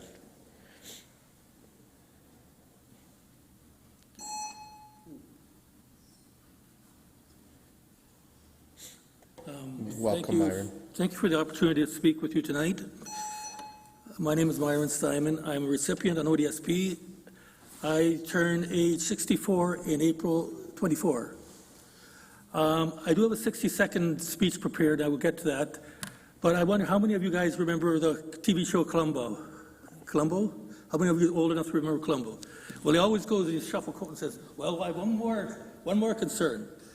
How many of you guys remember the cabinet minister that said they could eat tinted cans of tuna? How many of you remember that cabinet minister that said that? Well, there was a cabinet minister that said that in a progressive government, a progressive conservative government. Today I would like to encourage you to, I've been advocating for 2 changes to ODSP. Programs are becoming increasingly complex and difficult to understand. There are several disadvantages to calculating ODSP based on household income. Currently, ODSP is currently calculated based on household income. I have advocated for ODSP to be based on the income on the person receiving ODSP supports. I could write a term paper on that. I think I have actually in the past, why I think that's important. And secondly, our Honourable Premier in his election platform pledged to raise the rate of ODSP by inflation. Well, he did, but ODSP is divided into housing allowance, shelter allowance rather, and living allowance. He only increased one of them. He didn't increase both of them. ODSP did not increase by the rate of inflation. It only increased by, I forget if he considered housing to be the one that could be considered raised, or the living allowance, but he increased it by, I think he increased it by 16% when he should have, he increased it by one of them. I'm not sure which one it was. He increased it by, ODSP is divided into shelter allowance and living allowance. He increased it by one of those. I'm not sure which one. He didn't increase it by both of them. So I would like ODSP to be indexed to inflation and raised by both shelter and living allowance. And I would like ODSP to be an individualized thing, not based on household income. Those are my 2 recommendations. Okay, thank you very much for coming in, Mr. Steinman. There is a question for you. Councillor Chapman. Yeah, thanks, Myron, for coming in. In your assessment of increasing the ODSP rates at the rate of inflation, would not by doubling it be more than just raising it by the rate of inflation? Well, yes, we have been frozen in time back in when our Honorable Mike Harris was in government. We've been frozen in time because of that. So certainly increasing ODSP by up to $2,000 would certainly help, and then to tie it to inflation would certainly help towards that. I like what Mr. Mills said about a spouse. People on ODSP are discouraged from getting married. Because if my wife supported me for 9 years when she was working and I was on ODSP, it was clawed back. My income, her income was clawed back. My income was clawed back, rather. When I collected unemployment insurance, most people consider that a right. By that time, she was on ODSP, and her income was clawed back 100%, and we were no further ahead by me getting EI. So there are a lot of things in the system that can be changed, but I do like the principle of being able to work. But I would like to point out it is very difficult to get a job if you haven't worked for several years. Very difficult. So I kind of got off script here. No, that's okay. Thank you. Thanks, Myron. Those are all the questions that council has for you. Thanks for coming in this evening. So, thank you. And I'm going to take my trench coat and shuffle off. Okay. I cannot find a dented can of tuna in the supermarket shelves these days. Really, I can't. And it wasn't Mike Harris that said that. It was a cabinet minister. Thank you. Sounds good. We'll look for that dented can. Okay, so with that, council colleagues, we have a motion on the floor that's been moved and seconded. We do have two potential amendments. Councillor Clancy, you have one, and then Councillor Ioannidis, I believe, has one. Go ahead, Councillor Clancy. Yeah, I just, myself and a few council members attended the food bank this week. It's Hunger Action Month, and the food bank mentioned that they've doubled their patrons in the past 2 years. So 2 years ago, it was 1 in 20 of people in Waterloo Region that use food bank, and now it's 1 in 10. They have a campaign called Stop the Clawbacks. So just to echo Mr. Mills and the other gentleman's comments, I'm echoing their asks, the food bank's asks, that the City of Kitchener call on the provincial government to support Feed Canada's recommendations to stop the clawbacks, meaning OW and ODSP recipients will that their first $1,000 earned will be without penalty, and to make extra benefits, exempt benefits such as CPP, WSIB, employment insurance, and the upcoming Canadian Disability Benefit exempt from clawbacks as well. Okay, thank you. Is there a seconder for Councillor Clancy's amendment? Councillor Johnson, thank you. And then Councillor Ioannidis, you have an amendment as well? Go ahead. Yes, I'm not sure if it's going to go up on, there we go. There we go. I think to reflect better on what we heard from the delegates, and to have a truly instead of the word doubling, I didn't feel like that was sufficient enough to cover what is really needed. And I can recall back in the 90s when I had rental properties and I had tenants that were collecting ODSP, and they could cover the rent with that money, and they could pay for groceries and everything else. So I think it's really out of whack where it is right now. And so to reflect it, I think it's better that we would put the wording towards, therefore be resolved that the City of Kitchener call on the provincial government to raise the current social assistance rates for OSDP and OW recipients to above the poverty line to reflect the cost of living, so in other words, the living wage, and to tie the new rates to inflation so that people can afford to live in a dignified life in the province of Ontario. Okay, thank you. Is there a seconder for that? Councillor Davey? Thank you. Just in that, just before province of Ontario, it should be life instead of live. I will start with Councillor Clant. So to live a dignified life. The other one. The other way around. Yeah. Thank you. Yep, there we go. So I will deal with Councillor Ashland's amendment first, because they're actually two different amendments. And then I will come and deal with Councillor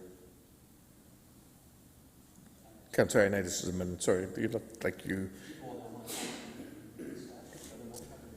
Yep, can you...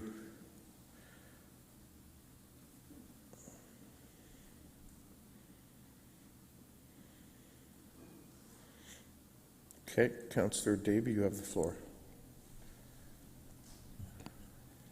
Yeah, sorry, there's a whole lot of things that have been talked about here, and I just kind of want to unpack some of it. I'm going to support the amendments as well as the main motion, but there's a couple things I think I want to be clear on. This is not going to solve any sort of housing affordability problem. Really, I think what we're doing, and which is worrying me in a sense, if we raise the ability for everyone to pay in a supply-constrained situation, what you're really going to do is drive the rent rates in this province. So what we're really doing is transferring wealth from tax base to landlords. The real solution is to create more affordable housing and subsidize housing and supply in this province and country. I am going to support this, but I think we need to be clear in that. When you're in a supply-constrained situation, that's how economics works. On the affordable affordability discussion, we have this over and over and over again, and I struggle with it. I think we need to start being realistic in terms of what affordability means. Affordability, I guess, like if we're looking for definitions, I kind of look at affordability as something the private sector can help out with, where they can conceivably build that as part of their buildings and still turn a profit, because whether we like it or not, we need them to they're the people that build homes primarily. We need them to be able to build homes and not to hold them up in that process.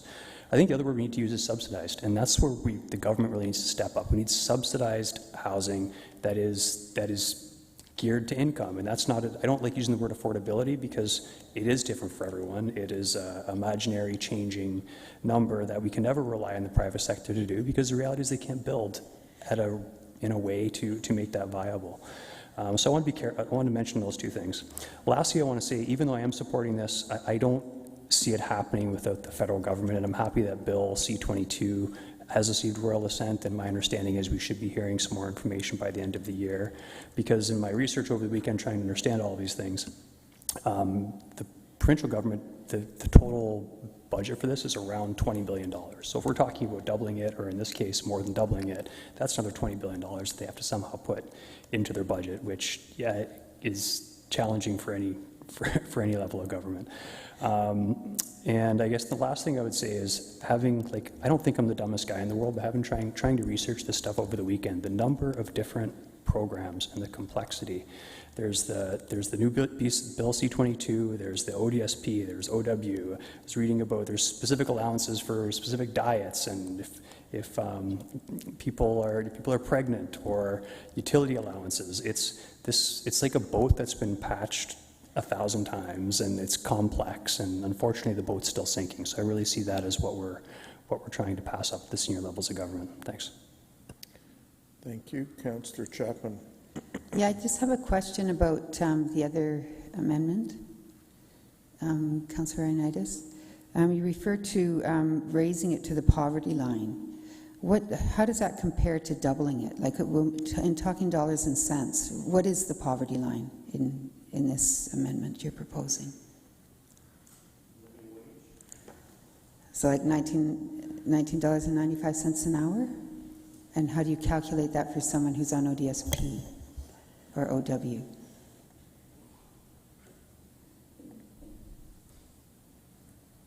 And I'm not saying it is below. I'm questioning where it is right now. Where is the poverty line, and how would that compare to doubling what the current fees are, or pensions? Maybe I can help here. I mean, the poverty line is a provincial is a statistic, and as far as I know, it's actually set province by province. And so the amount, I think, the motion that the amendment that Councillor Ioannidis is speaking of could in fact actually be more than a doubling. Well, that's what I'm asking. Is it more? I mean, it's good to have clarity on that. I think it would vary province by province, because I believe those statistics are set provincially. Do you know? Councillor Deneau, you know the answer to that? Yeah, so I'm looking at, in 2022, the official poverty line for a single person was estimated to be about $27,343. And the deep income poverty threshold is determined to be about $20,000. And how does 27,000 compare to the ODSP amount? Yeah, so I think, Councillor Ioannidis bring it up to above the poverty line plus indexing. I think that's a far greater benefit than doubling it. Okay.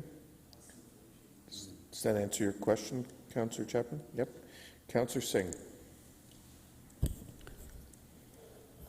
It's time for comments, or? Yep, go ahead. Okay, all right. No. Well, actually, I'll let you comment on the whole thing, but you don't get another shot at it, so comment on the other amendment if you want to as well. No, I'll spare everyone. I'll just make comment on everything. No, I think this is the, first of all, I want to compliment Councillor Deneau, who, during his time of council, this is not just the first aspect of, his advocacy. He's continually spoken up in private and publicly about a system that is quite behind its time, outdated, and in many respects broken. And I think it's incumbent on all of us to champion and advocate, and he's leading that charge, and thank you once more, to speak up for many who don't have loud voices, where they can really specify where the system itself is failing them, where they're left homeless, where they're left hungry, because a system that's supposed to be a safety net, unfortunately, has a lot of holes, and too many are falling through those holes. So I think it's never a benefit, I think, overall, when advocacy pieces like this come forward, where we begin to split hair. What's affordable, what's considered at the the poverty line. I think in general sense, advocacy pieces are to identify where greater work needs to be done from higher orders of government, be it provincial or be it federal. And we have to specify for them to take a deep dive in consultation, as well as the data that's available of that time, and figure those questions out, as opposed to us figuring it out. Because we don't have the means, we don't have the knowledge, we don't have necessarily the resources to provide that data to those higher orders of government. That's their mandate, as their jurisdiction, as one of my colleagues likes to identify, and agree with him in most respects. So in that regard, I think it's as a step to identify that, that gap. It's a motion that we should all very much support. Without a doubt, no one can really say that the subsidies being provided through OW, ODSP are sufficient by any means for anyone to survive, let alone just get by. So, once more, thank you to Councillor Deneau to bring it forward. And I have my full support. Just want to add on a little bit extra, just very quickly, and it always pains me to disagree with my colleague, especially Councillor Davey, because we agree on far too many things. I agree that we have to do more when it comes to a housing supply. Much of the benefit that's received goes towards housing. So if you can impact on that, we can impact on those individuals' lives where they can have greater amounts to sustain themselves through food and just natural substance that they need to survive on. So I think what we can do within our jurisdiction in housing supply and ensuring that we can bring those costs down, I think that just puts a greater onus. It's not just shifting on the responsibility to someone else and say, hey, yeah, fix this.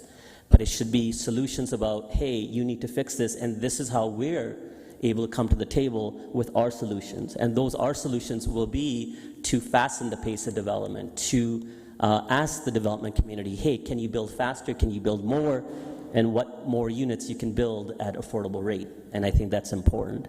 And that's why I think the disagreement more so was that process takes a while. And so if you just shift it to the government to provide subsidized housing, it would take an incredibly long time for those housing units to come forward. But there are people that need that subsidy, that need that support today. And that's who we have to stand up for and who we have to speak for. So thank you. Okay, thank you, Councillor Singh. Councillor Schneider. Thank you, Mayor. I agree with a lot of what you said, Councillor Singh, and I've heard what the delegations have presented to us, and it's clear that there is a need to increase these rates. Where I struggle is, as a municipality, us, one level of government, telling the other level of government exactly what to do.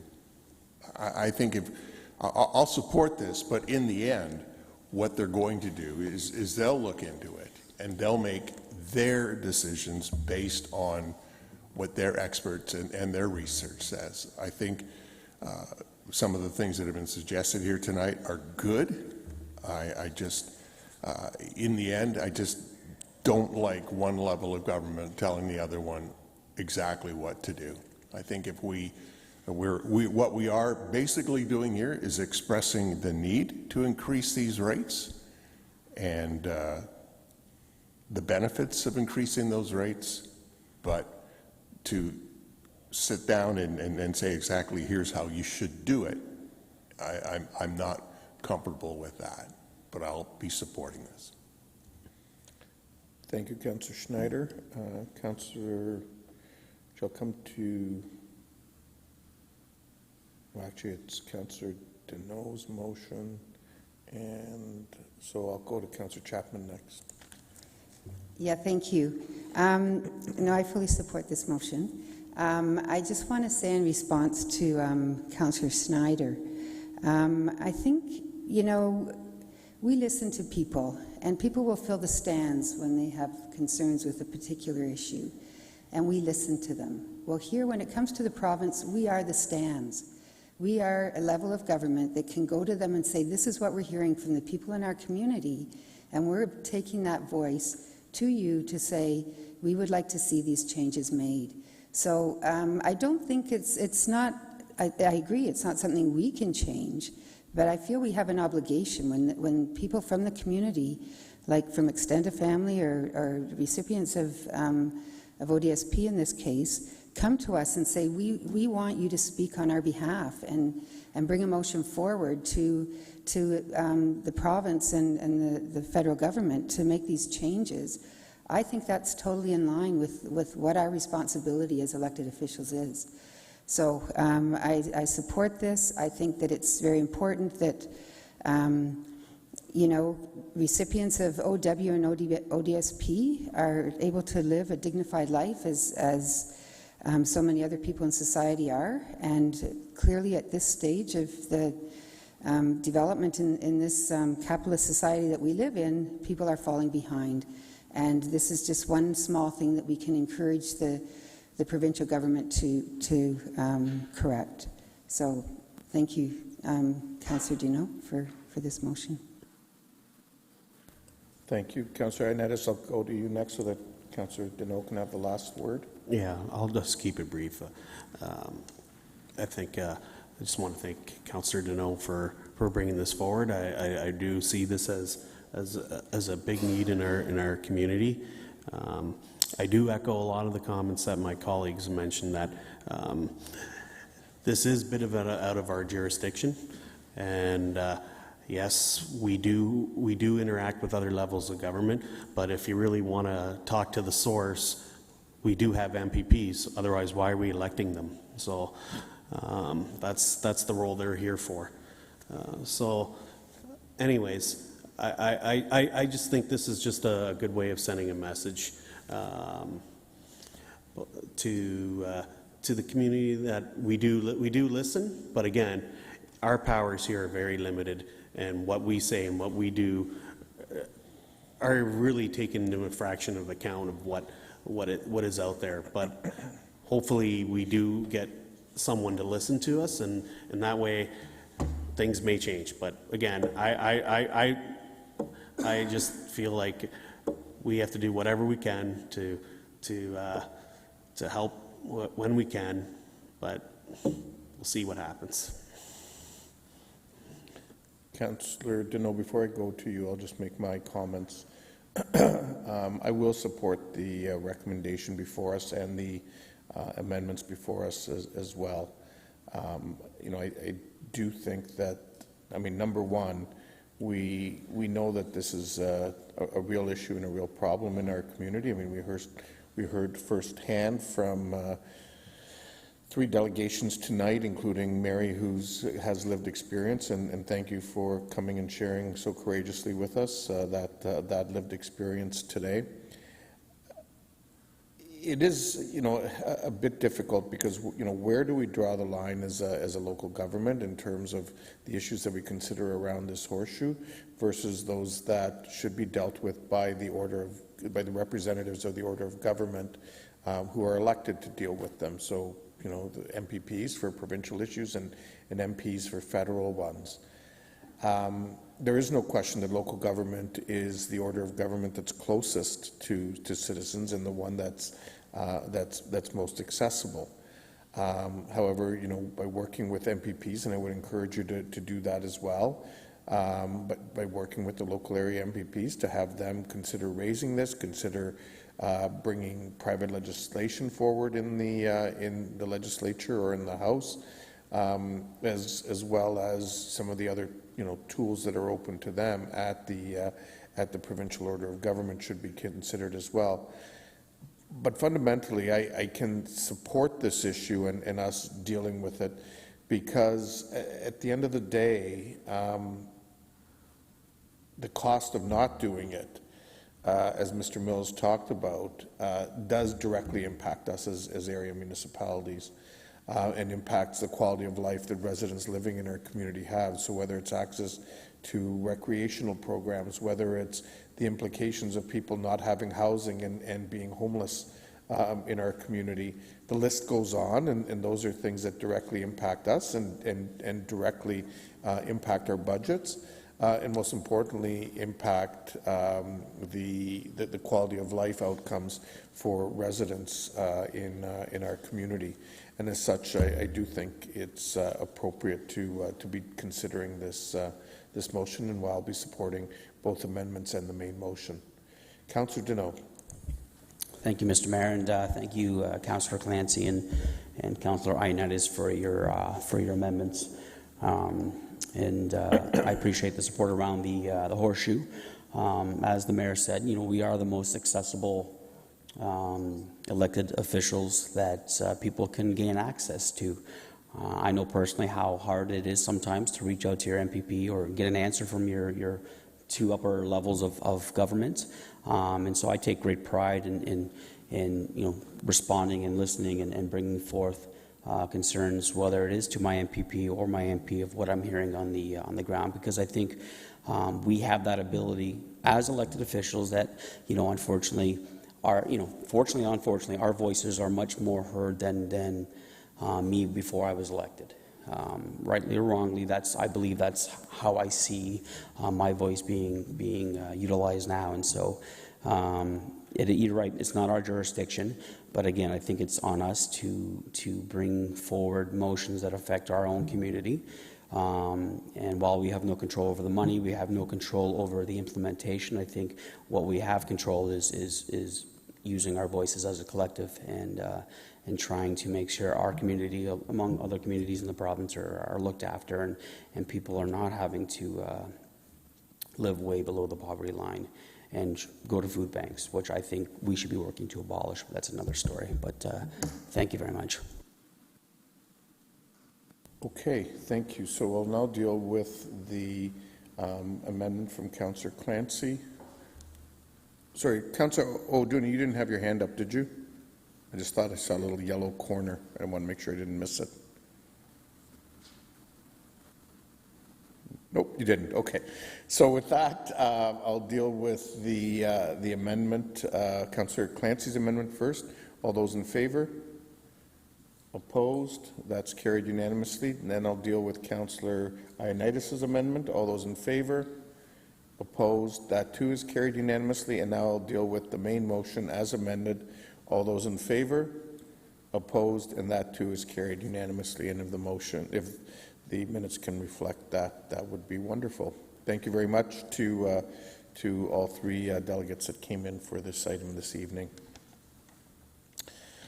Okay, we'll now move on to item 6.4 and the notice of motion from Councillor Chapman with respect to guaranteed basic income.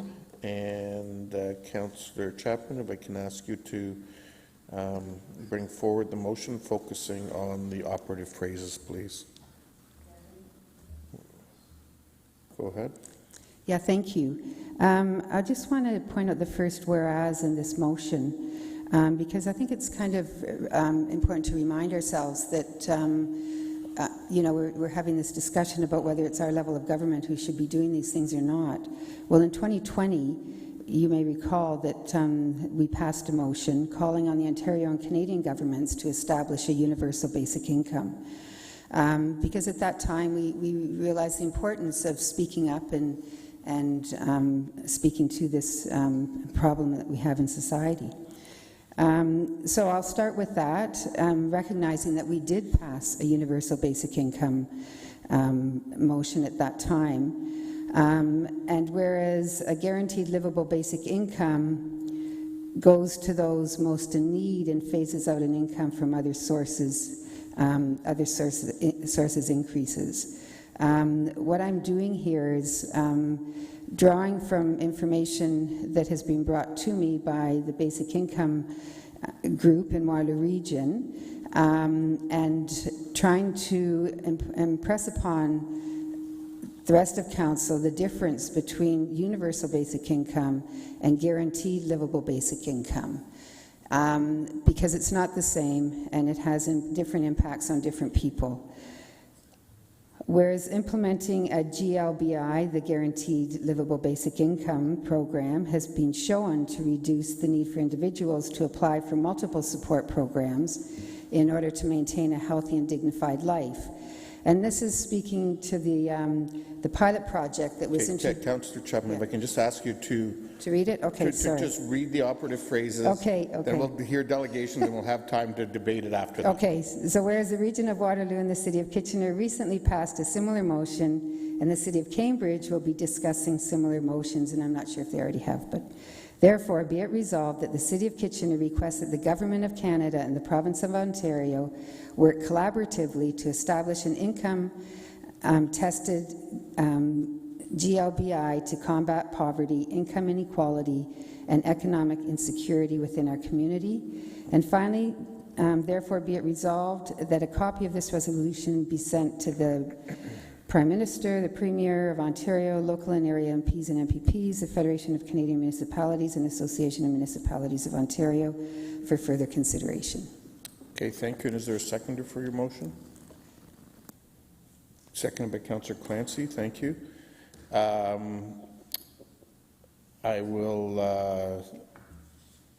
do have one delegation, and that's Beatrice Henry. Sorry.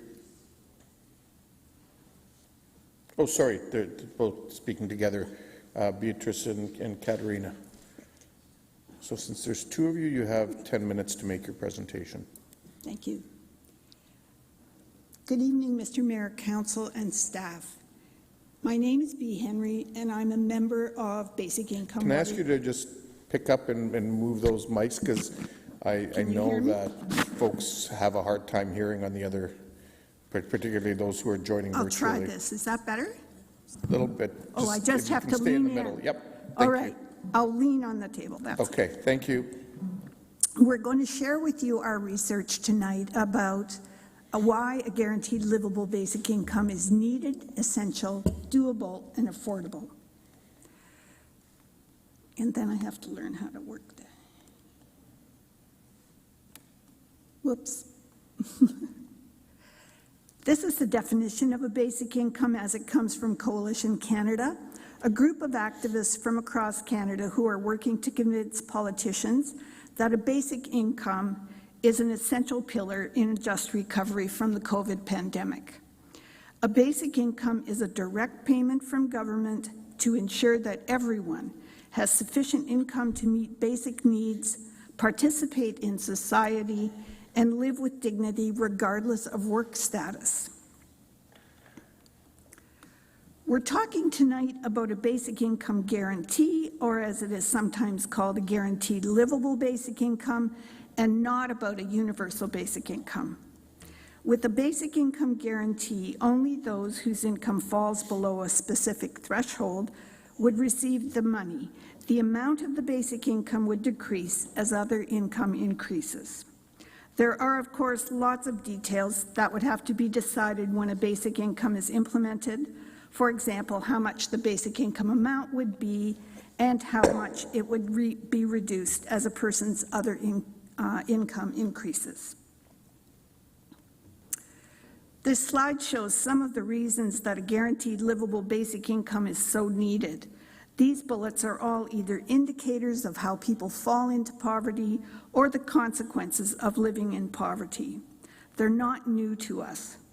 We know we have a serious problem in our country, and one for which a basic income could be at least part of the solution. Food insecurity is an increasing problem. The most recent data from the Waterloo Region Food Bank stated that there were 46,000 visits to the food bank in August of 2023. That's up 35% compared to August of 2022.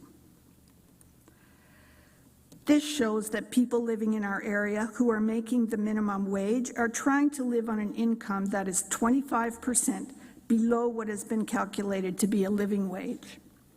This helps to explain why people who have jobs are visiting food banks at an increasing rate. They can't cover their basic needs on the income they're making. The increase to the minimum wage as of October 1st will be welcomed, but it will not erase this gap.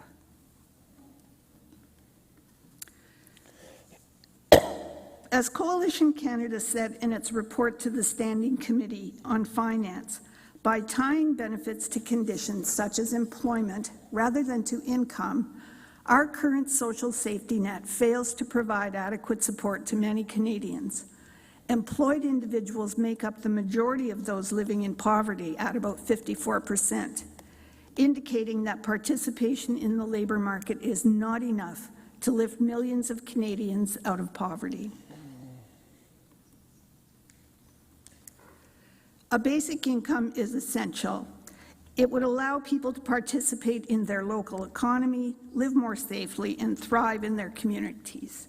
It would reduce the financial burden of legal, health, and social services, reduce homelessness, and it was demonstrated that it made an improvement in the lives of the Basic Income Pilot Project participants.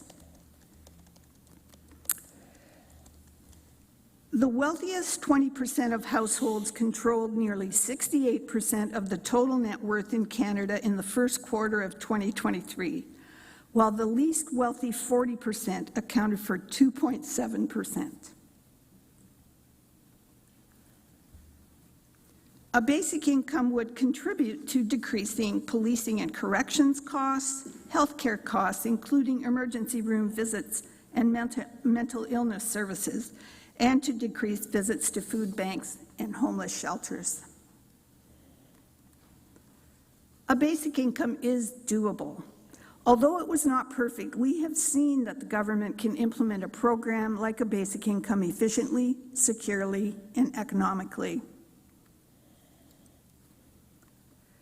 In the words of the late Hugh Segal, who was a basic income advocate for decades, the wrong approach is to ignore the problem, letting the ideological conceit that a rising tide lifts all boats obscure the hard reality that many Canadians have no boat or access to anyone who has ever had a boat. Thank you. Thank you very much for your presentation. Now we'll hear the second half. Okay, thank you, Honourable Mayor and City Kitchener Council. A basic income is affordable. So basic income is definitely needed, and you might be asking, well, how can we afford that? So the basic way we can do that is through reforming our tax system. And before we do that, we need to know about how much this affordable basic income would cost. And the Parliamentary Budget Office estimated that the cost would be about $40 to $50 billion annually, depending on the scope and the details and what the details were with how much the provinces would pick up or cut back. So we can do tax reforms that would have no direct impact on most Canadians, and that's by really looking at the fact that a few people have lots of wealth, and it's been increasing since the pandemic, and perhaps they're not paying their fair share. So some of the ideas are to implement an annual wealth tax on the ultra-rich, implement an increase in marginal federal income tax rates for high-income earners, increase corporate taxes, tackle the web giants that are getting away with not paying their fair share, address tax havens, and close tax loopholes. So an annual wealth tax just hitting people that have more than $20 million of wealth, which is the top 1/10 of 1%, could yield $900 million annually. You could also have a higher tax bracket for people earning more than $214,000 per year. Increasing corporate tax rates for larger corporations. Our tax rate is 15% in Canada, which is a low rate compared to other OECD nations. If we went back to 18%, which is what we had in 2010, that could generate between $6 and $8 billion a year. And an excess profit tax could also generate $8 billion a year. Taxing the web giants, or like Facebook, Apple, Amazon, Netflix, Google, and Microsoft, that could also raise another $1 billion a year. Tax Canadian spending on foreign digital media, another $1 billion to $1.5 billion, and ensuring equitable laws and policies for all web providers could be another $2.5 billion. And this is a big one, is addressing tax havens. So a lot of people with lots of wealth will move it offshore to a lower tax jurisdiction. Now this, to do it, would require cross-country cooperation, but there's a lot of money that this is worth. $25 billion per year in corporate taxes, estimated by the Parliamentary Budget Office, and another $43 billion in individual tax revenue. And then there's some various tax loopholes which could also be closed. Capital gains could go back to being taxed at 75%, which is worth $9.5 billion annually, and some stock option loopholes could generate about $500 million a year. And then there's business entertainment expenses. One of the Osgoode Hall law professors quipped that there's more tax fraud taking place at one Blue Jays game than all the welfare frauds in Ontario in a whole year. And that's because businesses can deduct 50% of genuine business entertainment expenses from taxable income. So there's a table here that gives a summary. So the big ticket item, again, is addressing tax havens. That's worth $68 billion a year. We would need $40 billion to fund a basic income. But there's also another fact that we should consider is the Public Health Ontario estimated savings of $21.5 billion annually, preventing primary risk factors for chronic diseases. So not having a basic income means that we're paying in other ways. Not only are people on the streets and there's more suffering, but there's more disease and chronic illness that our healthcare system then has to deal with. So thank you for listening. Wonderful. Well, thank you very much to both of you for coming in this evening and sharing some perspectives on this issue with us. We do have some questions for you. Councillor Singh. Thank you, Mr. Mayor. Thank you for providing specifics. Far too often we have people come forward and say, hey, can you fix this, without really putting out a tangible argument how that can be done. But in speaking of that, many of the suggestions where it outlines for increasing taxation on taxpayers and the increase in the corporate tax could have serious ramifications when it comes to, economic development and growth nationally, so overall GDP reduction, as well as fundamentally perhaps losing the attractiveness and the edge that Canada currently enjoys in attracting professionals globally to here, where they may think they're being taxed too heavily. So where would you speak to in that respect? And the thing is, it's not, the impacts on those are on everyday people that are slightly above that graph that you showed where they wouldn't receive the universal guaranteed income. But again, if they were to lose their job because there's not enough employment, they will fall below, in which case they'll be worse off circumstance than where they are in the middle at this point. I think there's a sort of this tactic to pit the middle class against the poor people, and I'm not tactic. I'm just asking that. Yeah. Anything has a certain consequence. So I was asking your assessment on that consequence. Mm-hmm. Let's see. Do you have an answer for me? I'll give you probably a weak answer, because I spent my entire life working in the nonprofit world. But a friend and colleague who actually did a lot of the research on that affordability piece is a businessman. And his firm belief is that businesses will not leave Canada at the rate that people always say they will if taxes are increased or if capital gains goes back to the way it was 2 decades ago. And his comment is, I made money then, I'll make money now. So I think it's a scare tactic. I'm not a business person. I can't give you any solid information about it, but that is coming from someone with much more knowledge than I have. Okay, all right. The other is, we had an earlier item in advocating increasing of ODSP and OW, yes. And rightly so. So do you think those two programs would work in congruency, or would one offset the other, where it would reduce that need, the provincial funding need for those type of programs? I'd say that the basic income would replace OW and ODSP, because a basic income is saying to someone that you do qualify, right? And we're not actually making someone qualify to have a disability income either, although there could be more supports for people with disabilities. Right. I think there might be pieces of ODSP that would need to remain for persons that have mobility aid requirements, vision requirements, diet requirements, but the basic income piece of this is that it would be a basic income. It would be a more solid floor under you, and you would not need on an annual basis to prove that you still have a disability or that you still are unable to work. And we know how demeaning the OW system is for persons that have to reapply annually.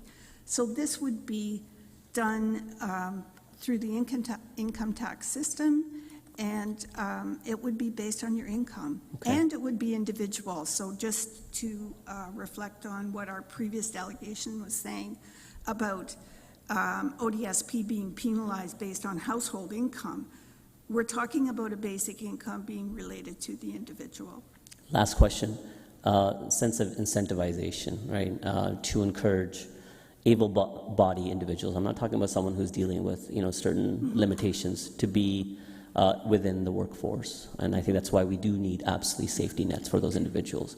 But for able-bodied individuals who can work, and if they are receiving a guaranteed income, there may be some sense of decentivization of, hey, why work if I'm going to receive my bare minimum anyways? And if they're generally satisfied with receiving that amount, what's your comment on that impact within our workforce? And again, it comes down to the economic development and having the adequate workforce for economic growth and GDP growth. Thank you. The research that's been done, there was a project called MINCOM that operated in Manitoba in the late 70s. And what they found there, and I think that program lasted for about 3 years before it was canceled. And what they found there was that there were two groups of persons that withdrew from the workforce or weren't participating in the workforce. And those were young mums with young children and young boys who were graduating from high school and didn't quit high school to get a job. They stayed in school and bettered their education, and then later joined the workforce. In the more recent pilot that we ran here in Ontario, most of the people that had jobs at the beginning of the pilot program kept their jobs. I talked to one woman that had 3 part-time jobs. She quit one of them so she could devote more time to her other 2 jobs and find a better job. And some people did withdraw to get training. One of the slides that we showed, and I know you didn't have enough time to read those slides, but one of them with a young family said, it gave me the ability to return to school to get training. So it's not been a huge factor, the withdrawal from the workforce, as it's played out. Okay, thank you. Councillor Chapman, you're up next. Yeah, I had a couple questions. Can you just clearly differentiate between a universal basic income and a guaranteed livable basic income? I'll let Katarina's the actuary. She's good at that. Okay, a universal basic income gets paid to everyone in the country, every adult. And then through the tax system, you'd pay it back if you didn't need it. Whereas a guaranteed livable basic income or a basic income guarantee only gets paid to the people whose income falls below that threshold. Okay. Now, there is universal access to that basic income, like, if you're using that word universal that way, but yeah. But there would be a threshold set at some point. So all of those details would have to be worked out at some point, I guess. Yeah. Not for us to work out. Can you give any more details on the results of the pilot project in Ontario? Anything in particular? I can, for those who may not be familiar with it, it only ran for about 17 months. And although our provincial government said they canceled it because they were sure it was not being successful, a team of professors from McMaster and one professor from Metropolitan University have done an evaluation, and they've interviewed about 257 people, or done a paper survey or a phone survey. And what they found was that even in 17 months, the benefits to the health of the participants was really noticeable. So 80% of them said they felt better physically, they ate more nutritiously, their children's health improved. They either got the physiotherapy that they couldn't access before because they didn't have money to, or they saw their doctors less often because they didn't need to. And their mental health improved. About, again, 80% of them said this.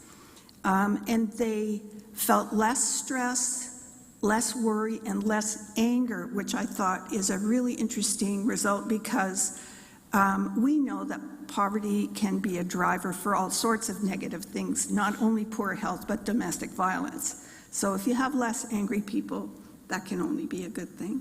Mm-hmm. And some people overcame their addictions too. And the use of alcohol actually went down. And I don't remember what it said about smoking. I think it stayed about the same. And the pilot, was it a guaranteed livable basic income or a universal basic income? That was a, well, it was a guaranteed, and it was actually still below the poverty line, but not as much below as OW and ODSP. So it wasn't generous, and it was built that way on purpose. Okay, those are my questions. Thank you. Thank you, Deb. Councillor Clancy. I just wanted to follow up a little bit on Councillor Singh's comments, because what I understand is that folks on this level of income, their dollars stay in the town where they live versus folks in the 1% where those luxury goods tend to mean that the money leaves the country. Can you speak a little bit about that? Like, can you verify that that's the case? That's my understanding. That's very accurate. So these are still folks who are living on a fairly low income, but they are able to buy groceries at their local grocery store.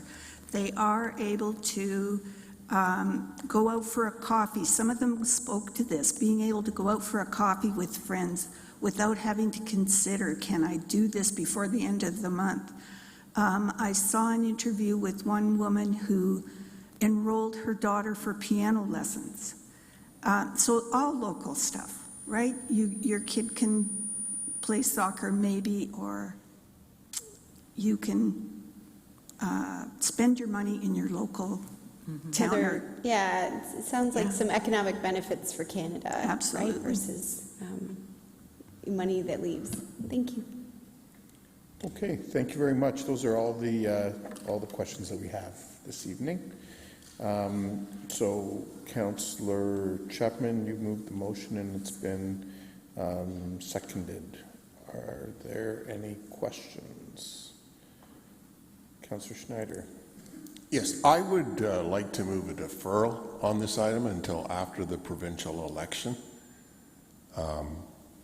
I just feel this is being brought up by one of our members who is running for provincial office, and I just think for the integrity of our council that we should deal with this after the election.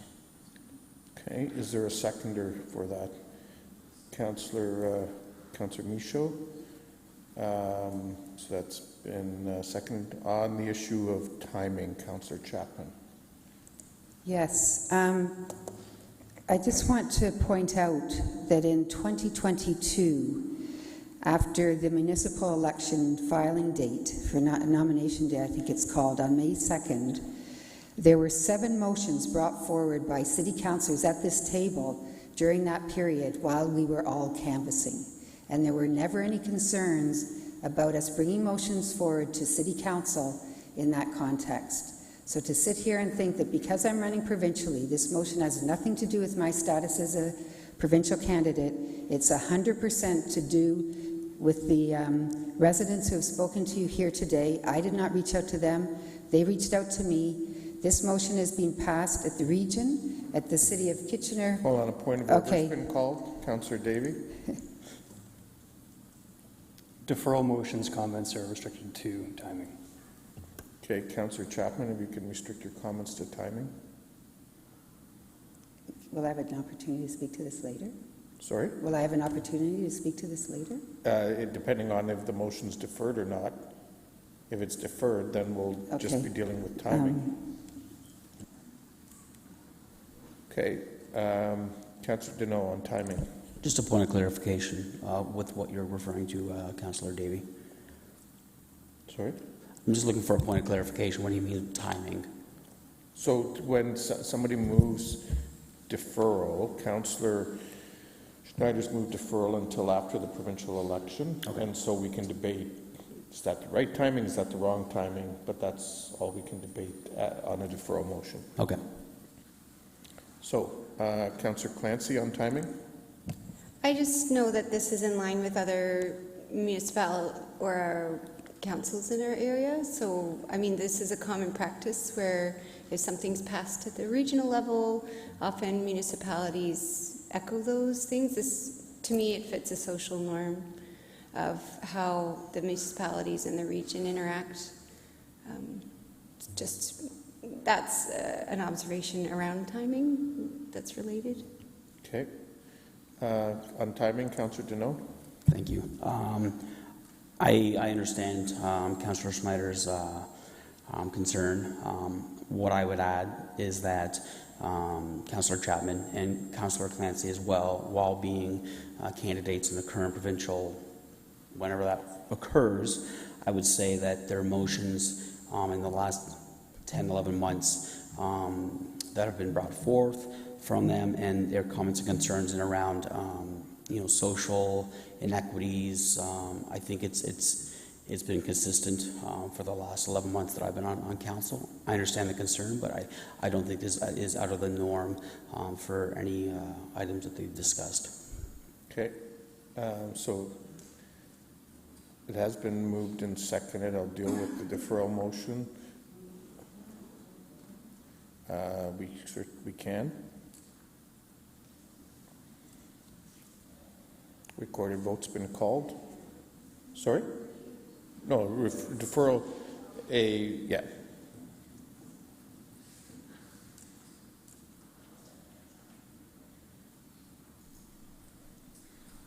Just a quick question, Chair. What exactly are we voting on right now? Sorry, what are you asking, Councillor O'Dooney? So we're voting. What exactly?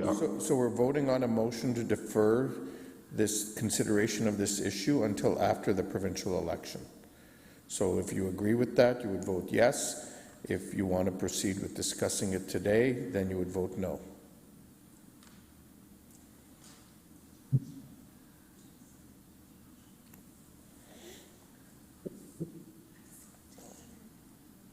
Sorry? I guess you're waiting for me on that one. Sorry, I'm not seeing. Who would bring it up after the election? Oh, sorry. Say that again, Councillor O'Dooney? Who would bring up the motion after the election? No, it would simply be deferred, and it would come back on a schedule on the council agenda for consideration after the provincial election. Okay, I vote yes. Councillor O'Dooney, sorry, are you voting yes or no? Yes. Yes to deferred, okay, thank you.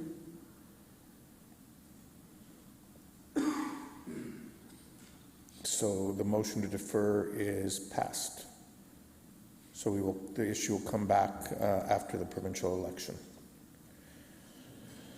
Okay, thank you again to the delegation for coming in this evening. We're now moving on to item 6.5, which is official plan amendment pertaining to 332 Charles Street East. And we have one delegation, and that's Mr. Pierre Chauvin. With respect to Vive Developments. Sorry? Oh, they're appearing as a package. Sorry. I guess I give you 10 minutes then. Apologies. I'm never a package with Stephen. Thank you, Mr. Mayor, members of council.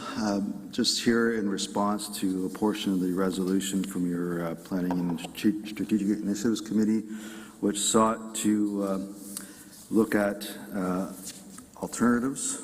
I don't have the exact wording in front of me, sorry, but work with the developer, and I'm paraphrasing, to look at alternatives to increase the density and bring forward viable options to discuss that. We took that into consideration and I think brought forward a proposal to staff which sees an increase in height from 17 stories to 27 stories, which equates to 279 units from 163 units, and a floor space ratio of 14 from the 9.8 that was originally proposed. We have provided staff, and I believe staff have provided you with the proposed planning instruments that we're asking that you consider this evening, the official plan and zoning bylaw amendments. And there are a number of details I won't get into this evening in terms of setbacks and whatnot, but we've provided those to staff, and I understand they've provided them to you. In exchange for this increased density, our client, Vive Development, is proposing 32 affordable housing units, and this is defined by CMHC, and Mr. Litt can elaborate further on that. And if you do the math, that equates to about 11.5% of the total number of units, which is far above than the proposed 5% contemplated through inclusionary zoning and MTSAs.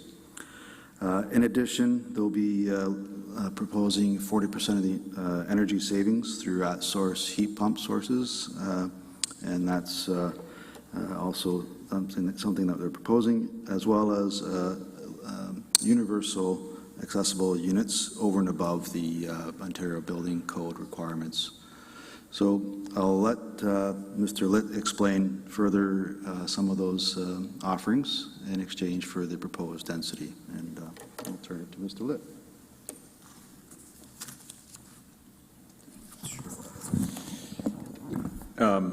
Yeah, we're excited that such an offer was made, and we think this is a win-win-win for everybody. So perhaps questions are the best way to provide you further info. Okay, thank you, gentlemen, for your presentations. Councillor Singh, you have a question? Question. To be more comfortable, I would prefer to assume that it's not an exchange, but I guess within the pro forma of your financials with this increased density, you can provide these greater community benefits. Would it be fair to assume that? Yes, correct. Okay, thank you. Right now, you are proposing to go higher, but also create 116 units within the MTSA. And 32 of those units would be affordable. What's the definition of that 32 units? 20%? Yeah, as referenced earlier, so 30% of market household income, and it's 20% less than that. So rough number, 1750 in today's market. Okay, all right, that's great, and that's more than the 10. That's more than 10%. So even of the number of units. Regarding the energy savings, 40%, can you give us some context about how that changes the pro forma of your development when you're having to front end the capital costs of those energy, I guess retrofits or whatever would be required, the mechanism of it, front ending, and then having savings perhaps in the tail end, but the cost of it having occurred in the beginning? Yeah, on our King Cameo project, which is 304 units, this is now roughly the same. The additional capital cost was $4 million to go from a traditional gas-fired system to heat pump, which has no gas. So expecting that hopefully be the same. Probably it'll be increasing cost by next summer. So that's roughly the cost. But again, because there's a long-term interest in holding this building, we recovered that savings, right? So it's a win-win. It makes sense for us to do it. But is there like a significant front-end cost? Yeah, $4 million extra. $4 million extra, okay. Yeah. Okay, so, I think this is kind of what we were hoping for or asking. We've heard, it's kind of timely of hearing the earlier delegations speaking about the scarcity of housing, consideration of what subsidies that the government, the provincial government provides that are below a certain threshold, and it not meeting necessarily the, what the realities of the cost of living might be. And much of that is tied to overall supply. If you get more housing units or overall cost, at least will flatline, if not come down as well. How quickly can you build this? How deep? How quickly Oh, can you quickly, build yeah, this? sorry.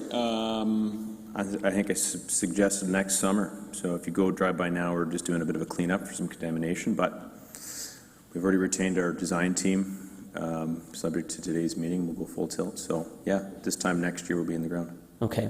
I'm sure, hearing the dialogue around this table, hearing from the delegates, it wasn't lost on you of hearing the pain, right? Yeah. And I compliment you and thank you that, you are figuring out solutions of being able to build more, which is profitable for you, but also it may go about helping, the very minimum 32 families and helping our environment and by having energy efficiencies when the build. But there's so many of those that, even the 20% is not far enough.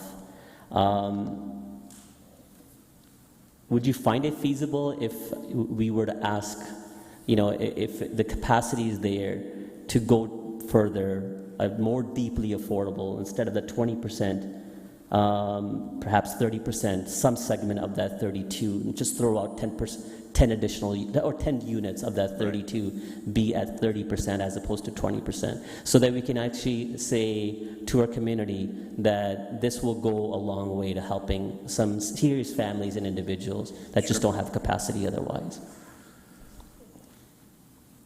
Yeah, so if we did 10 of those 32 units at 30%, that would take the rent to $1,550. Yeah. Yeah, let's do it.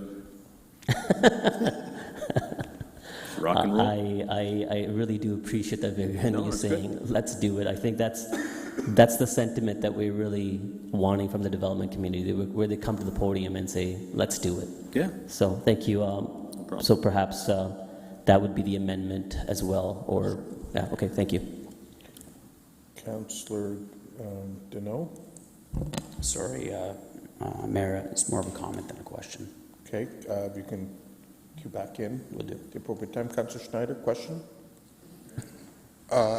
Yes.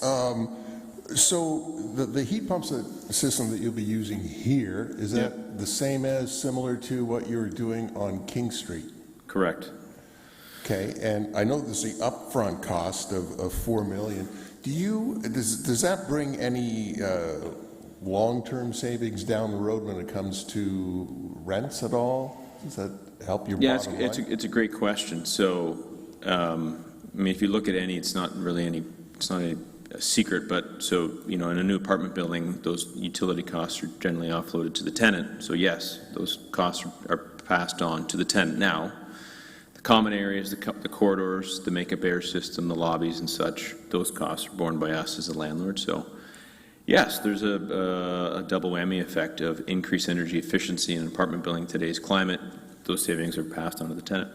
Great. Sure. And then sustainability-wise, the reduction in greenhouse gases through this is significant as well? Yeah, there's no natural gas to the building, saving except for like emergency generation, which there isn't really a better solution for yet. So yeah, you've got the upside of perhaps moving towards energy independence, right? Not being reliant on natural gas. So step in the right direction.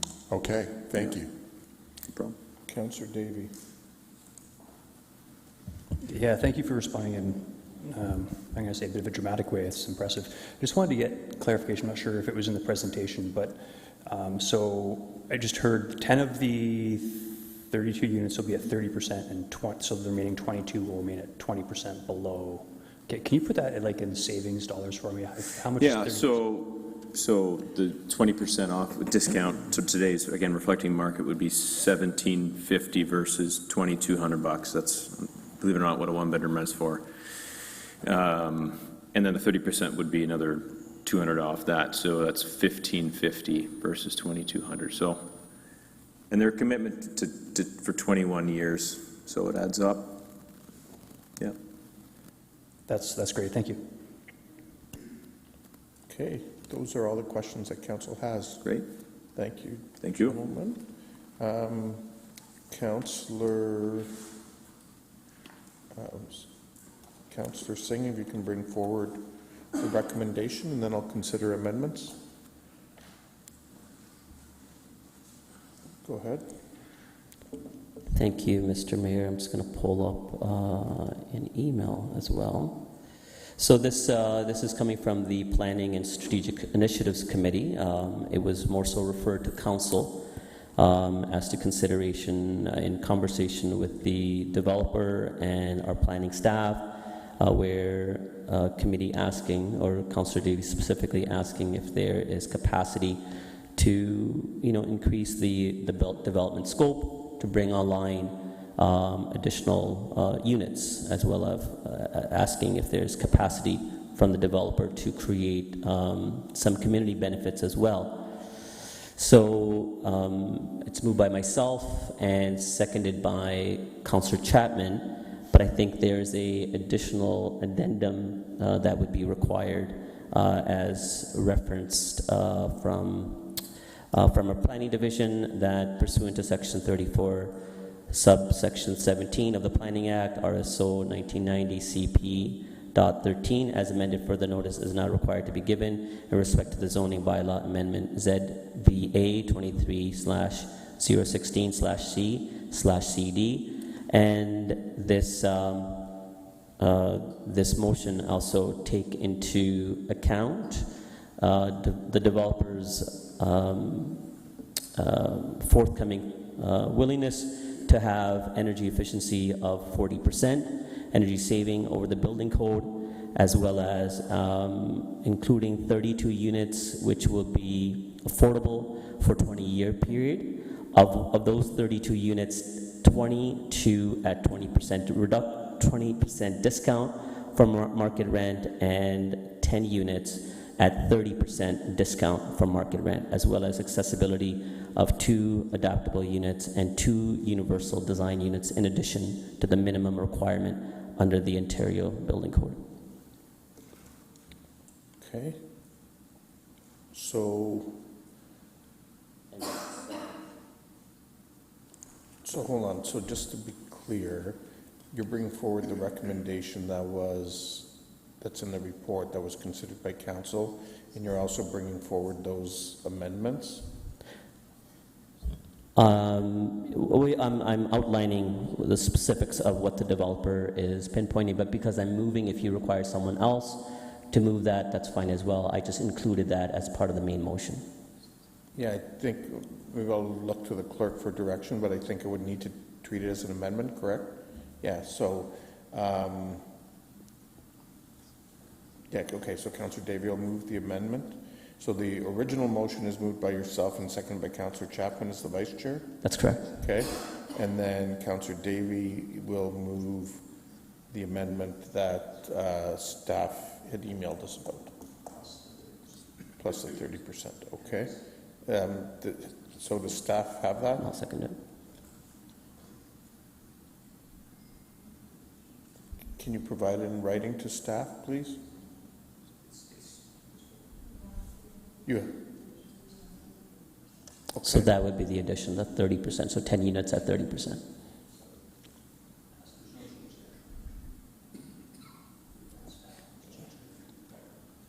So, Mr. Stevenson? Go ahead. Thank you, Mayor. I believe that Councillor Singh is looking to amend the staff recommendation. So in the staff recommendation, there was a height cap at 17 stories and a floor space ratio cap, as well as an alternative parking rate.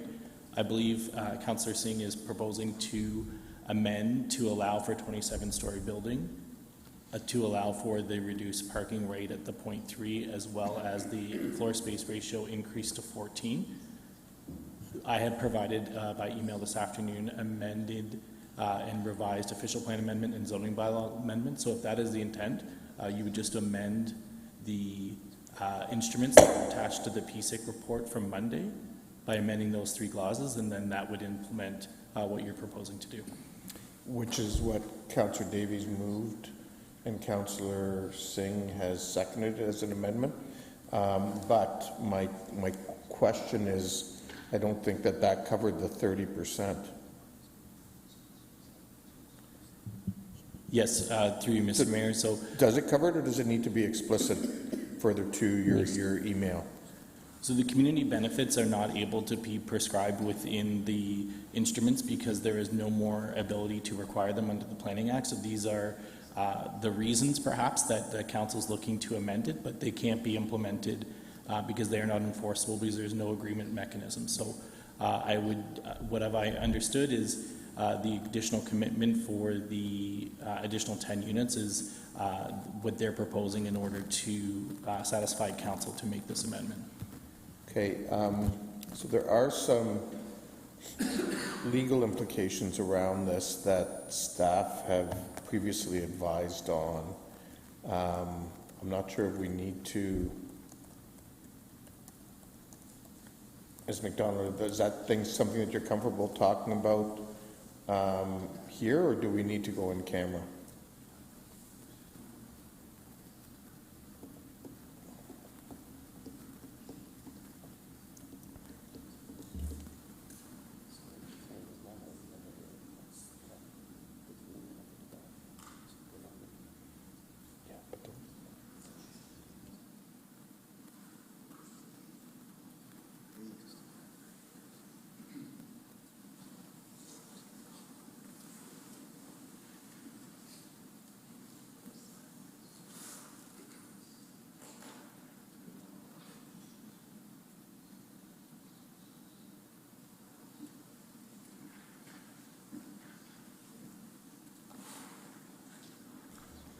Ms. McDonald? Yes, through you, Your Worship. What I would suggest is any reference to the additional items that have been offered by the developer be noted in the minutes as one of the reasons why council obviously is pursuing the amendment, but not be captured in the resolution itself. Okay. Okay, thank you. So as such then, would I need that as an amendment then, or just we'll note it all in the minutes, correct?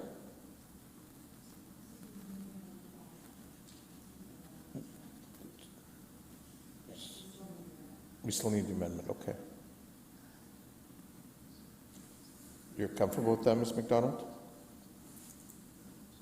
Go ahead. Yes, as long as your amendment's not specifically speaking to the community benefit component, but you can obviously, and you've referenced it tonight in your conversation, that those are what has triggered council's wish to expand the heights and so forth. Okay. Yep. Okay, so we'll make sure it's on the screen and you can have a chance to give it a final review before we deal with it, Ms. McDonald. So, Councillor Chapman, you're first up for questions of staff. Okay, go ahead. We'll deal with questions of staff before I open for comments. Yeah, thank you. When are NIMS held? Sorry? When do we hold neighborhood information meetings? Go ahead. Through Mr. Mayor, our current practice is to hold a neighborhood information meeting using digital platform Zoom for every single official plan amendment, zoning bylaw amendment, and subdivision application. Okay. Is there any reason why this isn't going back to a neighborhood information meeting, given that it's an amendment to the official plan beyond what was originally proposed? Through Mr. Mayor, so the conversation, what we do is we provide notice on various steps throughout the application. So we provide notice when we receive one, when a neighborhood meeting is scheduled, and then when a statutory public meeting is held, which was last Monday. We have followed those procedures. That's both our practice and more than exceeds the minimum requirements of the Planning Act. If an application changes to the process, it is not our practice, nor do we have a requirement that we would have to go back out and have a secondary neighborhood information meeting. Do you distinguish at all between an amendment to the official plan versus just a modification, and let's say, you bring in more heat pumps or you have affordable housing, but the actual official plan amendments, do you distinguish that at all? Through Mr. Mayor, the application is an official plan amendment.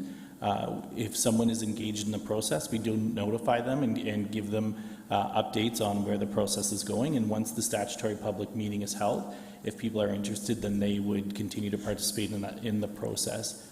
So the application is an official plan amendment. It's the discussion tonight has been about revising it or changing it, but it's still the same application, and we have met not only what our standard practice is, which is far exceeds what the provincial requirement is, but we've also met our minimum requirements. Okay. When this application first came to us, as do all of them, the presentations by staff end with a statement saying, and this is good planning. So I assume many, many hours were put into the original application. And, you know, what you landed on was good planning. So I guess I just worry that changes to the official plan and zoning bylaws being handled in the way that this one is being handled, I guess I'd like your feedback on, do you find that this process is something you're willing to engage with every, I mean, this is the second time this has come up, right? So how, are you good with this, with all the time that you've already spent on this application and making these last minute sort of adjustments? And if not, what would have to happen at your end before it comes to us as that final proposal to avoid this sort of scenario? Certainly, through you, Mr. Mayor. So when we review an application, a planner will put their professional planning recommendation in a staff report. I would say that more times than not, that recommendation is not fully approved as outlined in the staff report. There are changes that is part of the process. We were certainly pleased with the 17-story building. We thought that it was good planning and that we were happy to support it. There are some revisions that we've reviewed over the past week, the last half week, looked at those, but what we're hearing today is that the developer is willing to do certain community benefits which were not part of the 17-story. So what I'd have to say is the decision is of council to get to make the recommendation or the decision on the zoning bylaw amendment and whether or not you want to adopt the official plan amendment to allow for it. So the decision is yours. This is part of the process, and revisions are not totally unheard of through the planning process. Yeah, it just seems like quite a dramatic change, and I assume the sky is the limit when you go into these negotiations with the developer. Maybe they're not negotiations, maybe these discussions. So, yeah, I just hate to think that staff's time and thought that's put into these applications is undermined because of the process and the time that's being put into this. So, thank you.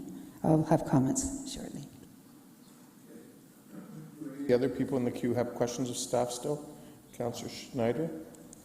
Thank you, Mayor. Mr. Stevens, as with these changes that have been, that we'll be voting on, and the additional units, the affordable units, the energy savings, the environmental benefits, do you still call this good planning? Go ahead, Mr. Stevenson, and feel free to leave your mic on, just make it a little easier. Sure. So through you, Mr. Mayor, when we make the recommendation of good planning, in this case, the file planner is Mr. Dumart, he made his recommendation on the previous proposal. Where the fundamentals of this application are ones that align with the plan direction for our city and for our growing core, including our major transit station areas. So more housing, less reliance on automobiles, reducing parking, reducing construction material and asphalt parking to provide for vehicles, instead implementing bicycle and other supportive, adaptive and active transportation is aligned with that. We think that there's an opportunity here to work a little bit more in the building design, and that's why we're recommending that there is a holding provision. As part of that is to review an urban design brief, where staff will have a little bit more time around the site plan review table in order to go over some of the details to make sure that changes to the building mass that have happened fairly rapidly in the last week, that we can respond with appropriate design. Okay, thank you so much. Any other questions? Councillor Singh? Go ahead.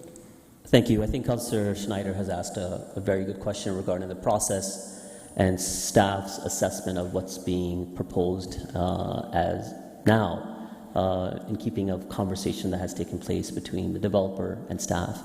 But a question also, or a comment has been left in the ether of, has this undermined staff in any way?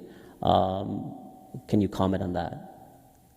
I think an answer is merited, and I think for our comfort, I would not assume it has, but I would prefer to have that comment or answer from staff as opposed to assuming. Through Mr. Mayor, I don't know that that staff feel undermined. We certainly work through processes, and we came with a recommendation that we believe to be good planning. Council has asked the developer for more than and asked for things that are outside of our ability to negotiate. So, we can certainly see how the discussion has changed, given that the decision-making body is making the request, and it's not a planner that's making the request. Thank you very much. Okay, no further questions of staff? Okay, we'll now move to comments. Councillor Deneau. Thank you, Mr. Mayor, and I just want to just compliment Mr. Litt. I think you're one of the only few developers that actually include accessible units in their buildings. And, with our population growing much, much older by the next 10 to 15 years, having these, while it's only 4, I think that as a developer, that shows that you understand what is in the future. And so I appreciate that very much. And I'd love to see when one of these, either the adaptable unit or the universal design units, I'd love to take a tour of them and see what they look like. But again, thank you very much. I think you are the only developer who includes these in their developments. Maybe I'm mistaken, but thank you again. Okay, Councillor Singh. Yeah, thank you, Mr. Mayor. I think we are fortunate. We're fortunate in this community that we have a established collaborative relationship within the development community. That's not very common elsewhere. It's a very adversarial relationship, and we are quite the contrary. And I think the proof is in the pudding, where good planning proposals are put forward, which are supported by staff, but through conversation, through the developer's own willingness to recognize where the shortfalls exist, are meeting above and beyond of our requirements. Policies are there for a reason. They can very well put forward an application, as someone did earlier, who was asked, can you want to go higher? Can you have more benefits? And they declined. But someone else is stepping up and saying, yes, we can do more. We can create more units. We can make more accessible units. We can make it energy efficient. And you know what? Let's do it. Let's even go a step further. And of the proposed affordable units, have additional, or a part of them, more so deeply affordable. Going the very necessary, point where we want to capture people that are really desperate, where the 20% made still have been too expensive. And that's a compliment. That's a compliment to our staff. Far too often, staff can be very, they could be in a silo. We support this. We already gave our comments, and that's it, Council. We don't have any more comments on this. No, our staff have taken upon themselves to look for solutions in conversation. It's not quid pro quo. It's solutions through conversations and a collaborative approach where our development community tends to care. How many places can say that? And I think that's reflected because this council does not look negatively upon the developers. They are who create community in the end. We don't build houses. We don't build neighborhoods. We don't build subdivisions. Developers do it.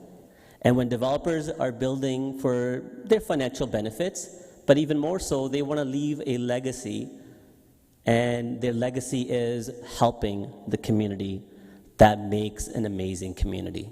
So very much supportive of what's before us. Okay, thank you. Councillor Chapman. Yeah, thank you. I support the original report. I appreciate the attempts to, even in the original report, to have heat pumps, and I think that's really needed at this time, given the climate emergency that we've declared. If I'm not mistaken, there were also some affordable units at 80% of market value in the original proposal as well. I won't support the amendment because I feel that that the requests of this sort undermine the whole process, the whole planning process, and it leaves the public out. The public isn't here at the table. Could they have been here? Yes, they possibly could have been. But they're not, and it seems to me when it's something as big as an amendment to an official plan or to a zoning bylaw, that it should be taken back to the people, or at least maybe reach out to the people. Maybe that was done, maybe staff can clarify that, but I don't think it was. Reach out to the people that did participate in the process up to this point and invite them to participate further. I also, want to remind Council that we just talked about people on OW, ODSP, seniors on a fixed income at $1,550. Those people can't afford that, nor can they afford the $1,750. And so this is really not affordable. This is not the affordable category we need to be focusing on. So I won't support the amendment. I was willing to support the original proposal, but I think, I take the planning process very seriously. I read the documents. I talk to the developers when they're willing to talk to me. I talk to the public, and this business of just saying, hey, do you want to go a few stories higher? I don't think that's the way we want to be engaging in this process. So thank you. Okay, thank you, Councillor Chapman. Councillor Schneider. Thank you, Mayor. Well, first of all, Councillor Davey, thank you for bringing forward the opportunity to discuss getting more housing units, affordable housing units, other benefits. Thank you to VIVE for coming to the table. Thank you to our planning staff for working quickly on this. The location of this building is right on the LRT line. It's a perfect location for more density. We are getting affordable housing units, and I know the discussion comes up, but we do have a housing continuum. So no, these are not affordable units at the low end of the affordability, but move up a little bit where others need an affordable housing unit to them, and they are. We're getting a building that is not going to create very much greenhouse gas.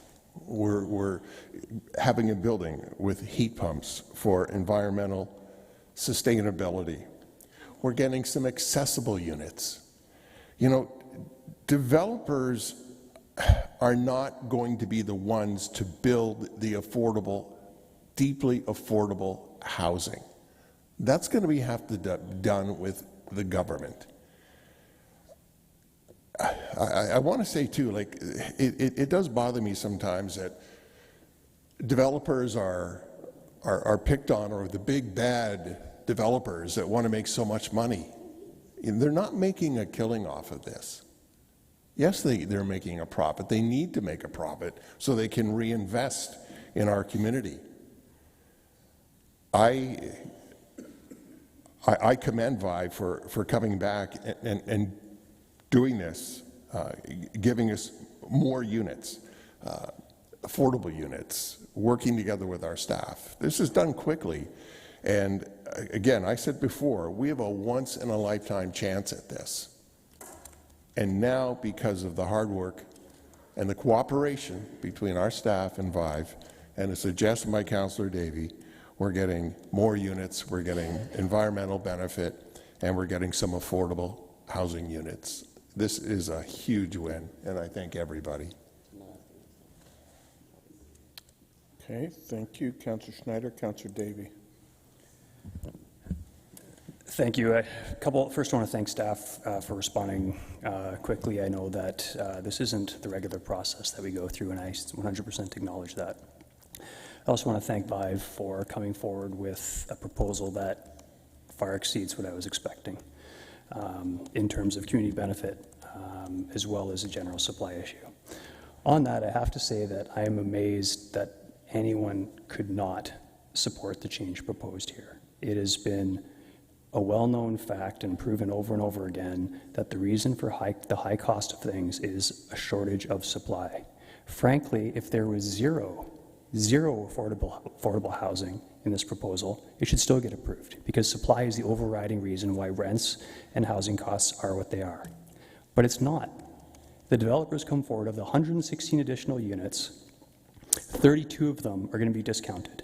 Is $1,540 a great amount? Well, it's a hell of a lot better than $2,200, which is what the market rate is. So I'm struggling to understand how not having a unit at all is better than having a unit that is $450 less than market, or in the case of some of them, $650 less than market.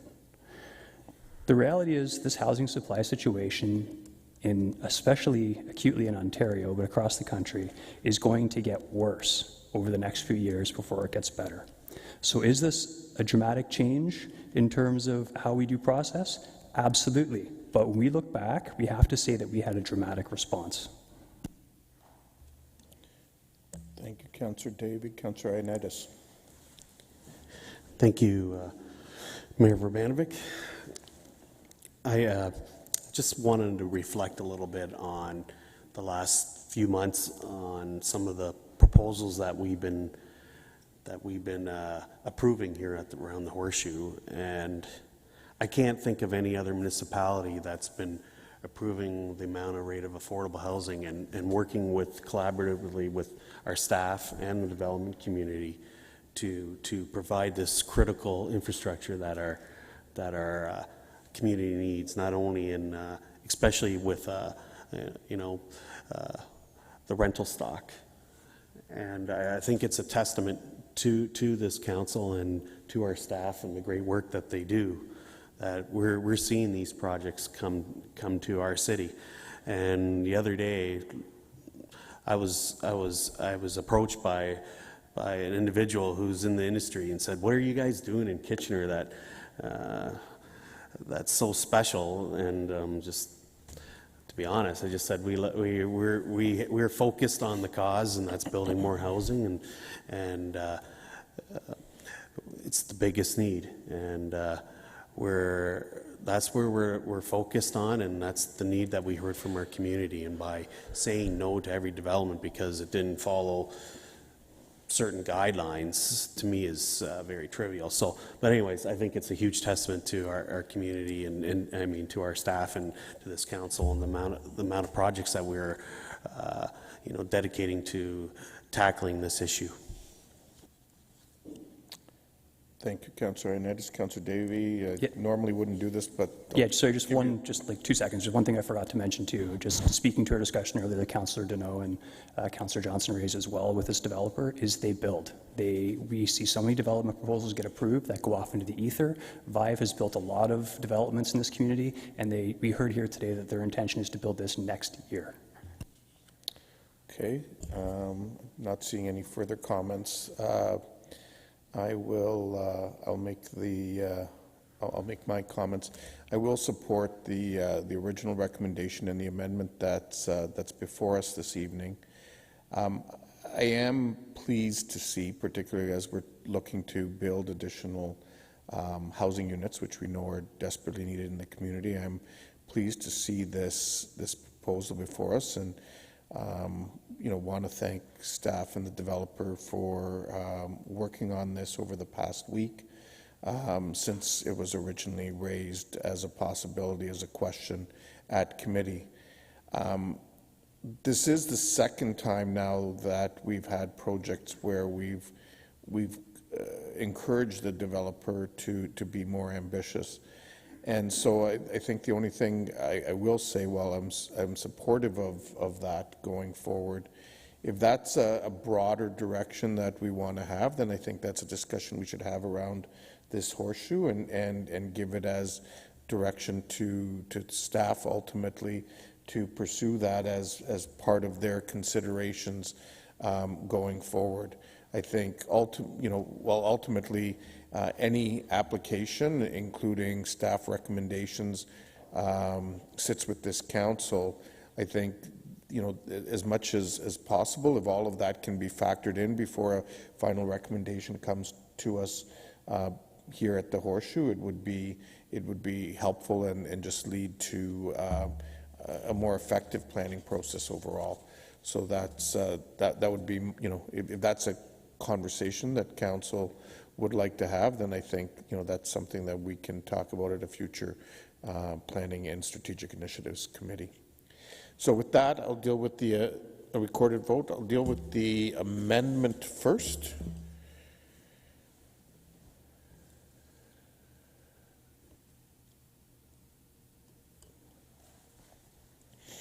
Councillor O'Dooney?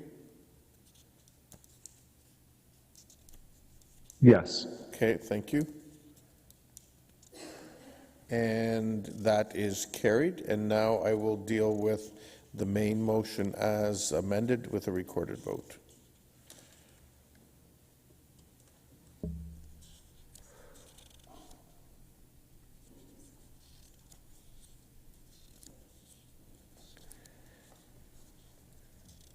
Oh, sorry, Councillor O'Dooney. Yes. Okay, thank you. And that's carried unanimously. So, with that, thank you, gentlemen.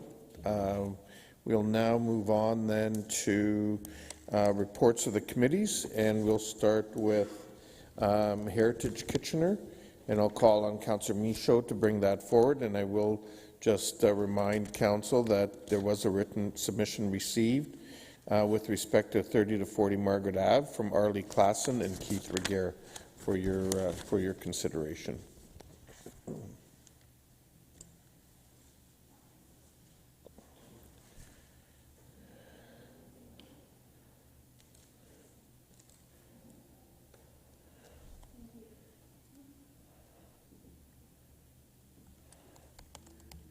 Oh, sorry. Thought I turned you on there. Thank you, Madam Clerk.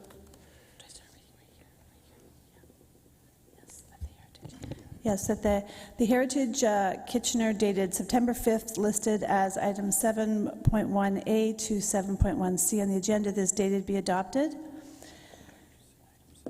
Item 7.1A, Heritage Permit Application HPA 2023-VO15 30-40 Margaret Avenue, New Building Townhome Development, DSD 2023-367.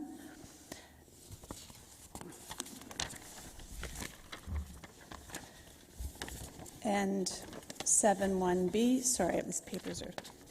And 7.1B, Notice of Intention to Designate, 7.1B, Notice of Intention to Designate 35 and 43 Sheldon Avenue North under Part 4 of the Ontario Heritage Act, DSD 2023-362, and 7.1C, Notice of Intention to Designate 90-92 Queen Street South under Part 4 of the Ontario Heritage Act, DSD 2023-358.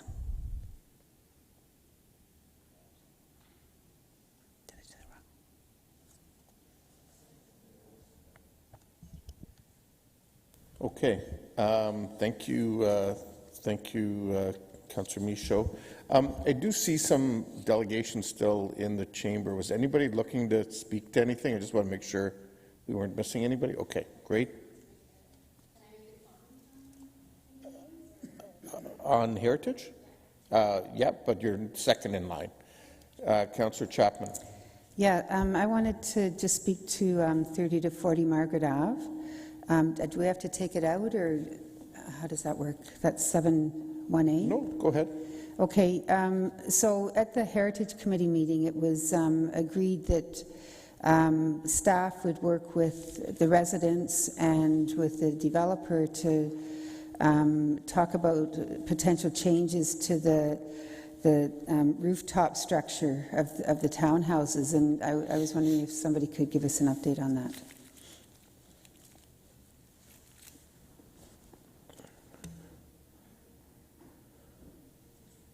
And I'll second this. Go ahead, Mr. Stevenson. Thank you, Mr. Mayor. Following the Heritage Kitchener meeting, we did have a meeting with the developer as well as one member of the Heritage Kitchener Advisory Committee who is the district rep. As a result of that meeting, the developer did not propose to change their roof. They are proposing a flat roof, and they are proposing rooftop amenities as the main reason for maintaining a flat roof. So there were no changes following that meeting. And was that communicated with the residents? So at the meeting, we suggested to have an offline meeting. At the Heritage Kitchener meeting, we said we'd have an offline meeting, and that representative was at the meeting and did hear that information firsthand. Okay, thank you. Councillor Clancy. Yeah, I don't know if this is out of line, and I wasn't on council, I think, when this original proposal came through, but I know folks in the neighborhood were hoping to get more considerations related to heritage, like detailing on windows and doors. I don't know if, are you here from Activa? Okay, I was told someone from Activa would come to represent this group. Oh, okay. Is that a possibility to make considerations to detailing? Or is that something that could be considered at the site plan? Yeah. Mr. Stevenson. Thank you, Mr. Mayor. So to confirm, there were changes that were made to the building design through the site plan review process as a result of the comments that were heard from staff as well, people in the community, as well as some of the discussion at Heritage Kitchener. So what I could tell you is from our staff's perspective, the application is supportable. This is a modern design, but using traditional materials. There has been changes to the development design, including fenestration. So we asked, and they did agree to change a different window design that include transoms and side lights by the entrances, as well as some material change to some more traditional materials. So we did want to see architectural details that were more sympathetic to a heritage district, and they did agree to make those changes. We did not, and nor does the Heritage Conservation District Plan require a pitched roof. It is a design guideline, and in this case, the developer has opted to maintain their flat roof design. Thank you. Yeah, I did notice someone sent me kind of different models. It looked like the townhomes in this area were almost identical to the townhomes in their developments across the city. So, you know, I guess that was something that stood out to residents. But thank you for making those additional changes. Councillor Davey. Yes, sir. I think you answered. Just want to be 100% clear, though. So, with what's before us today, the developer can go ahead and build as proposed with the flat roof, and they're not going to face barriers through the site plan process or anything going forward. That is correct. Okay, thank you. Councillor Michaud. Thank you. Yeah, I just want to circle back with Councillor Clancy, just so you understand the roof issue that happened at Heritage, and the reason that it was decided that to keep the flat roof is so that people have an amenity place. They don't have a front yard or a backyard like all of the other homes in that area. So it was just kind of to keep that space. And I do think that this building, you know, is not going to be an eyesore in this area. Sure, it's not going to look exactly or close to, you know, like the roofs that are there, but I think for the most part it's a well-designed building. Okay. Councillor Clancy, if it's short, since you made your comment already. Responding, yeah. Go ahead. No, I hear you on the rooftop. But just looking at the buildings, they looked at, you know, they didn't differentiate themselves, and they're in a heritage district. So that's why doors and windows, like, there are, you know, unique ways of capturing the essence of the neighborhood that maybe isn't a rooftop, right? So just, you know, hoping going forward that we can, you know, really look to some of those unique characteristics. But I hear you on the rooftop space, and that'll be appreciated by the residents, and it is beautiful, and thank you. Okay, it's been moved and seconded. All those in favor?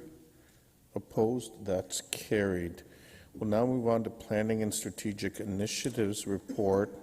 I would ask Councillor Singh to bring forward everything other than 7.2B and 7.2I that you have conflicts on? No, I know, but he's moving it, so you don't have that issue. I'll come to you. Go ahead, Councillor Singh. Thank you, Mr. Mayor. 7.2.I has already been voted on. And so 7, moved by myself, seconded by Councillor Chapman, all items except for 7.2.B, which you may need a mover and a seconder on that. Yeah, I'll come back to that one in a moment. So the report's been moved and seconded. I'm going to deal with 7.2.A first, as Councillor Clancy has a conflict on that one. So all those in favor of the report? Any opposed? That's carried. Then I will deal with 7.2.A. No, sorry, I just did A. So I'll deal with the rest of the report except for B. Those in favor? Opposed? That's carried. And now I need a Councillor Chapman is moving 7.2.B. I need a seconder. Councillor Johnson, thank you. All those in favor? No. All those in favor? Let's try this again. All those in favor? Opposed? That's carried. Thank you. Stay with me, folks. We're almost there. Okay, so we are now done the planning report. Thank you, everyone. We'll now get into unfinished business. We have the recommendation from the Lived Experience Working Group. Mr. Stevenson. Thank you, Mr. Mayor, and I'm going to be quite brief in my comments.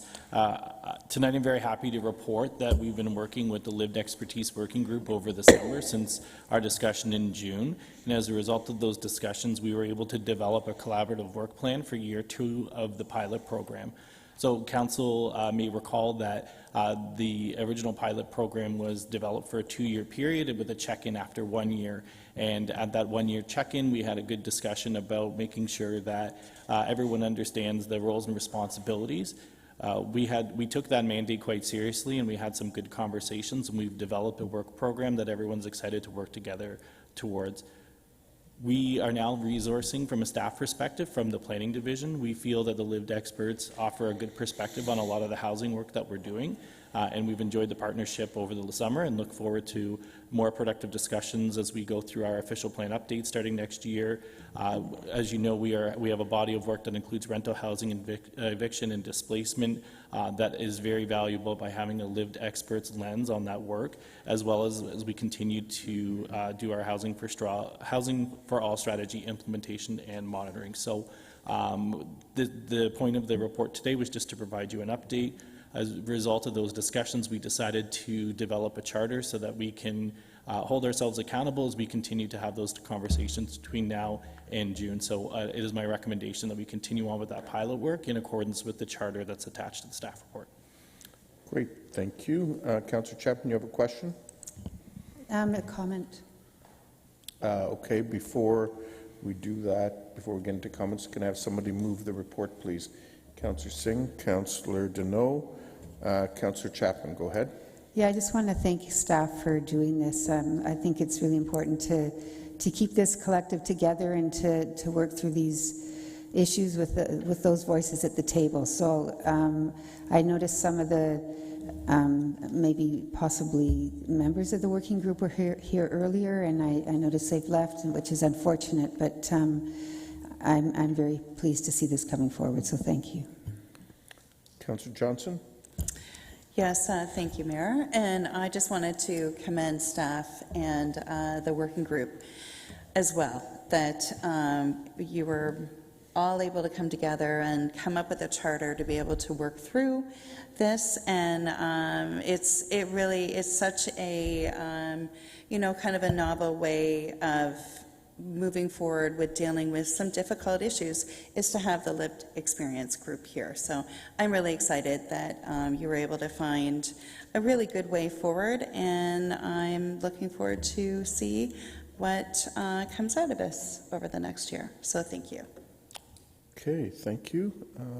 Nobody else in the queue. I too just want to thank staff for their work on this. I have had an opportunity to speak with a member of the working group,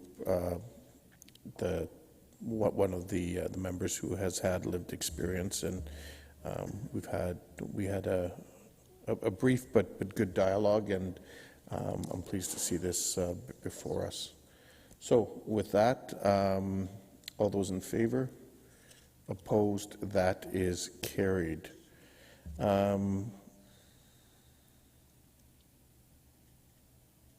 going to actually reverse, actually no, I don't need to reverse it, 9.1, or I do. Anyway, I'm going to reverse. I'm going to start with mayoral business and updates first, because I think there may be an item that comes up from one of them, but two things I want to touch on. Number one, the situation with the Kitchener-Waterloo Symphony, and secondly, the upcoming budget process. So with respect to the symphony, as council is aware, I mean, this has been a moving target over the last 10 days or so, that both we as a municipality and the community as a whole has had to deal with. And so I'd like to make the following statement. In recent days, many residents in the City of Kitchener and throughout our region have been saddened to learn of the difficult considerations faced over the last while by the Kitchener-Waterloo Symphony Board, leading to the decision last Thursday to tender their resignations and file for bankruptcy. The Kitchener-Waterloo Symphony has been a key cultural institution and an integral part of our live music scene locally since 1945.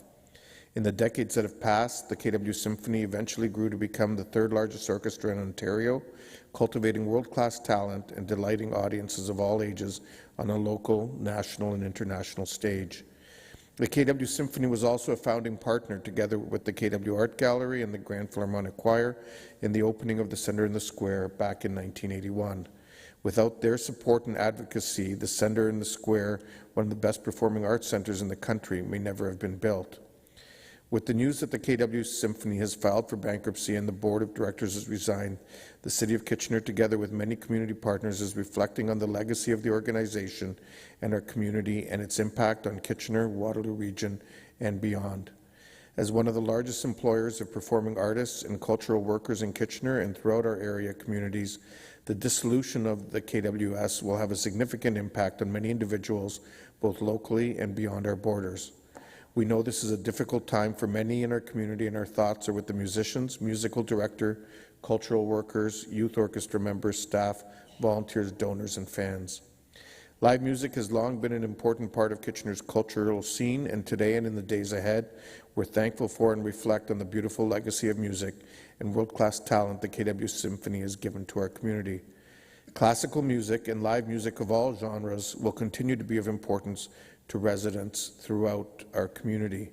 We're confident that in the weeks and months ahead, this will lead to new conversations in our community about how to best support these musical genres, and also to ensure that the performing arts facilities within the City of Kitchener serve the broad range of diversity and cultural tastes that exists in a thriving, vibrant community like that which exists in Kitchener and throughout Waterloo Region. So that is one item that I wanted to touch on. Councillor Davey, you have a question on that? Yeah, if I could just, well, very well said, 100% agree. I would just ask then, so the City of Kitchener provided a not insignificant grant to the KW Symphony. That's obviously now defunct, so I guess I just look to staff to confirm that I guess that will be part of the 2024 budget process and how we deal with that. Mr. Lautenbach? So through the mayor, yes, that's correct. Any allocation that was in the budget would be dealt with through the budget process. Very good. Thank you. Okay. So that was item number 1 in my report. Item number 2 is with respect to the annual budget process. And with respect to that, just bear with me one moment.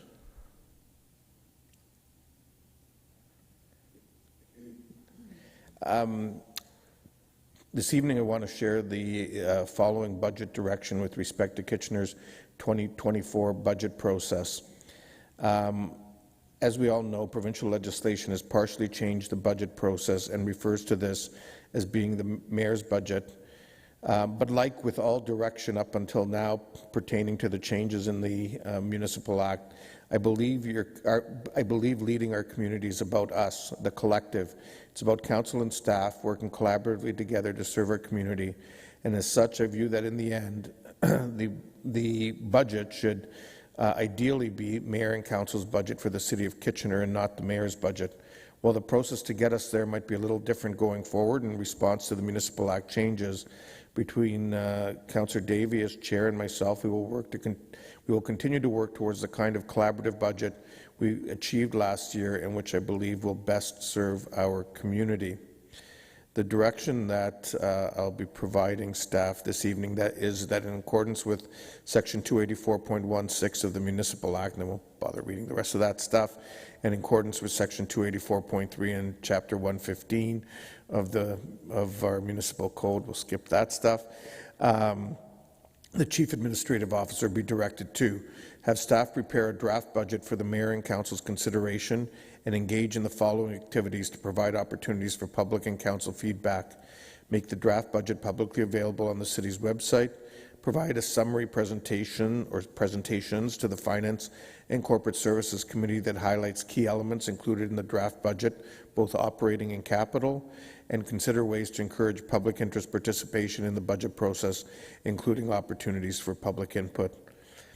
Also, convene a meeting of council following the initial period of consultation on the draft budget, where the mayor, in collaboration with the chair of the Finance and Corporate Services Committee, will then propose Kitchener's budget, and convene meetings of council to consider Kitchener's budget and allow for any amendments to be considered within the required 30-day time frame or shorter period as amended when Kitchener's budget shall be deemed adopted, and this direction shall come into force and effect on today's date.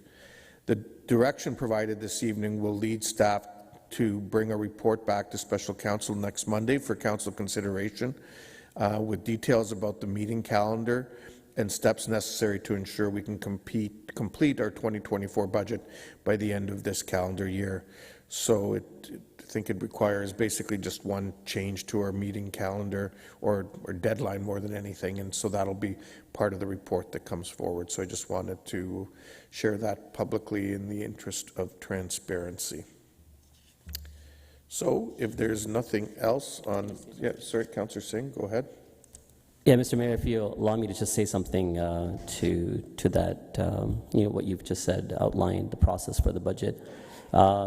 You have always been a consensus builder, and thank you for continuing on that same path of building consensus amongst council and the budget rather being mayor and council's budget, and for us to take accountability and ownership of that budget. And so beyond being a strong mayor, thank you for being a good mayor. That's all.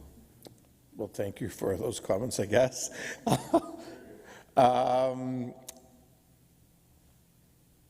What's next? Oh, next is new business. Is there any new business?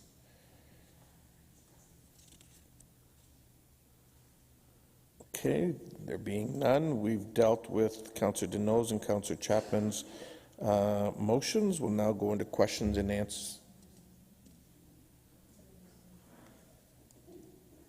Oh, you're right. Boulevard side. Sorry, there goes the being a decent mayor part.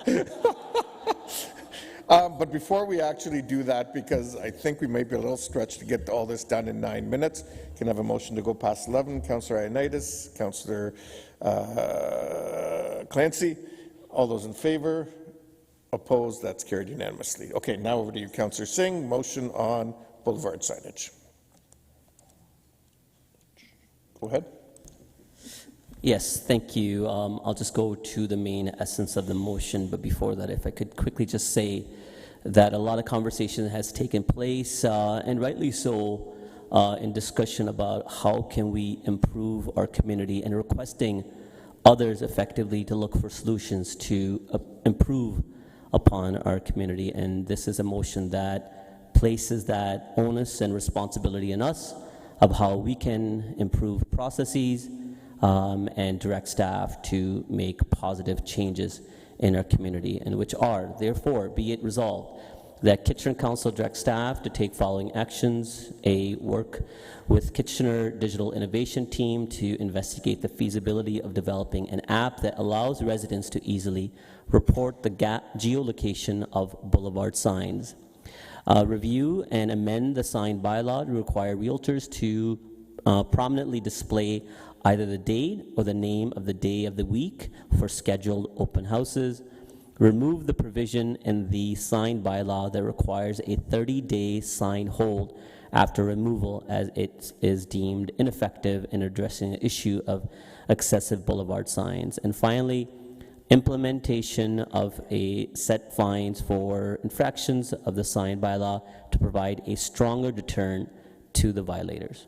So it's moved by myself, and this conversation has proceeded with staff in conjunction with Councillor Schneider, and Councillor Michaud has taken part in those discussions with myself, with staff as well. So moved by myself, and perhaps if you would allow, co-seconding by Councillor Schneider and Councillor Michaud.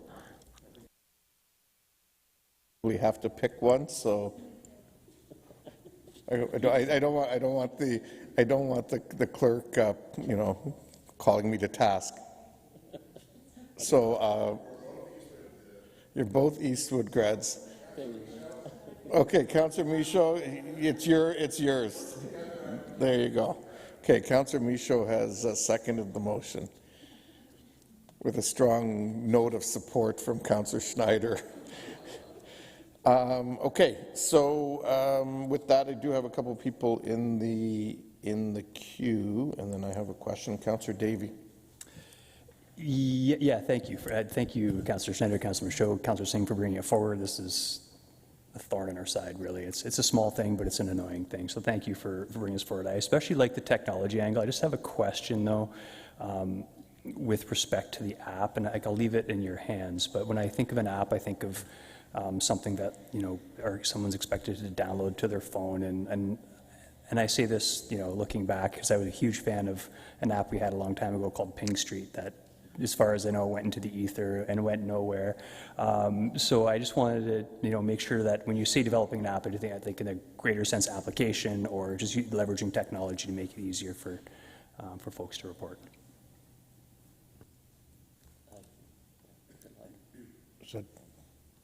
Are you replying? Yeah, just quick reply. I think you've said it best. I think it would be left upon our staff to dialogue with our digital team and seeing exactly what would be the appropriate ability. I think I agree with you, Ping didn't work all that well, but that's not to say something else or different iteration of technology can't be utilized.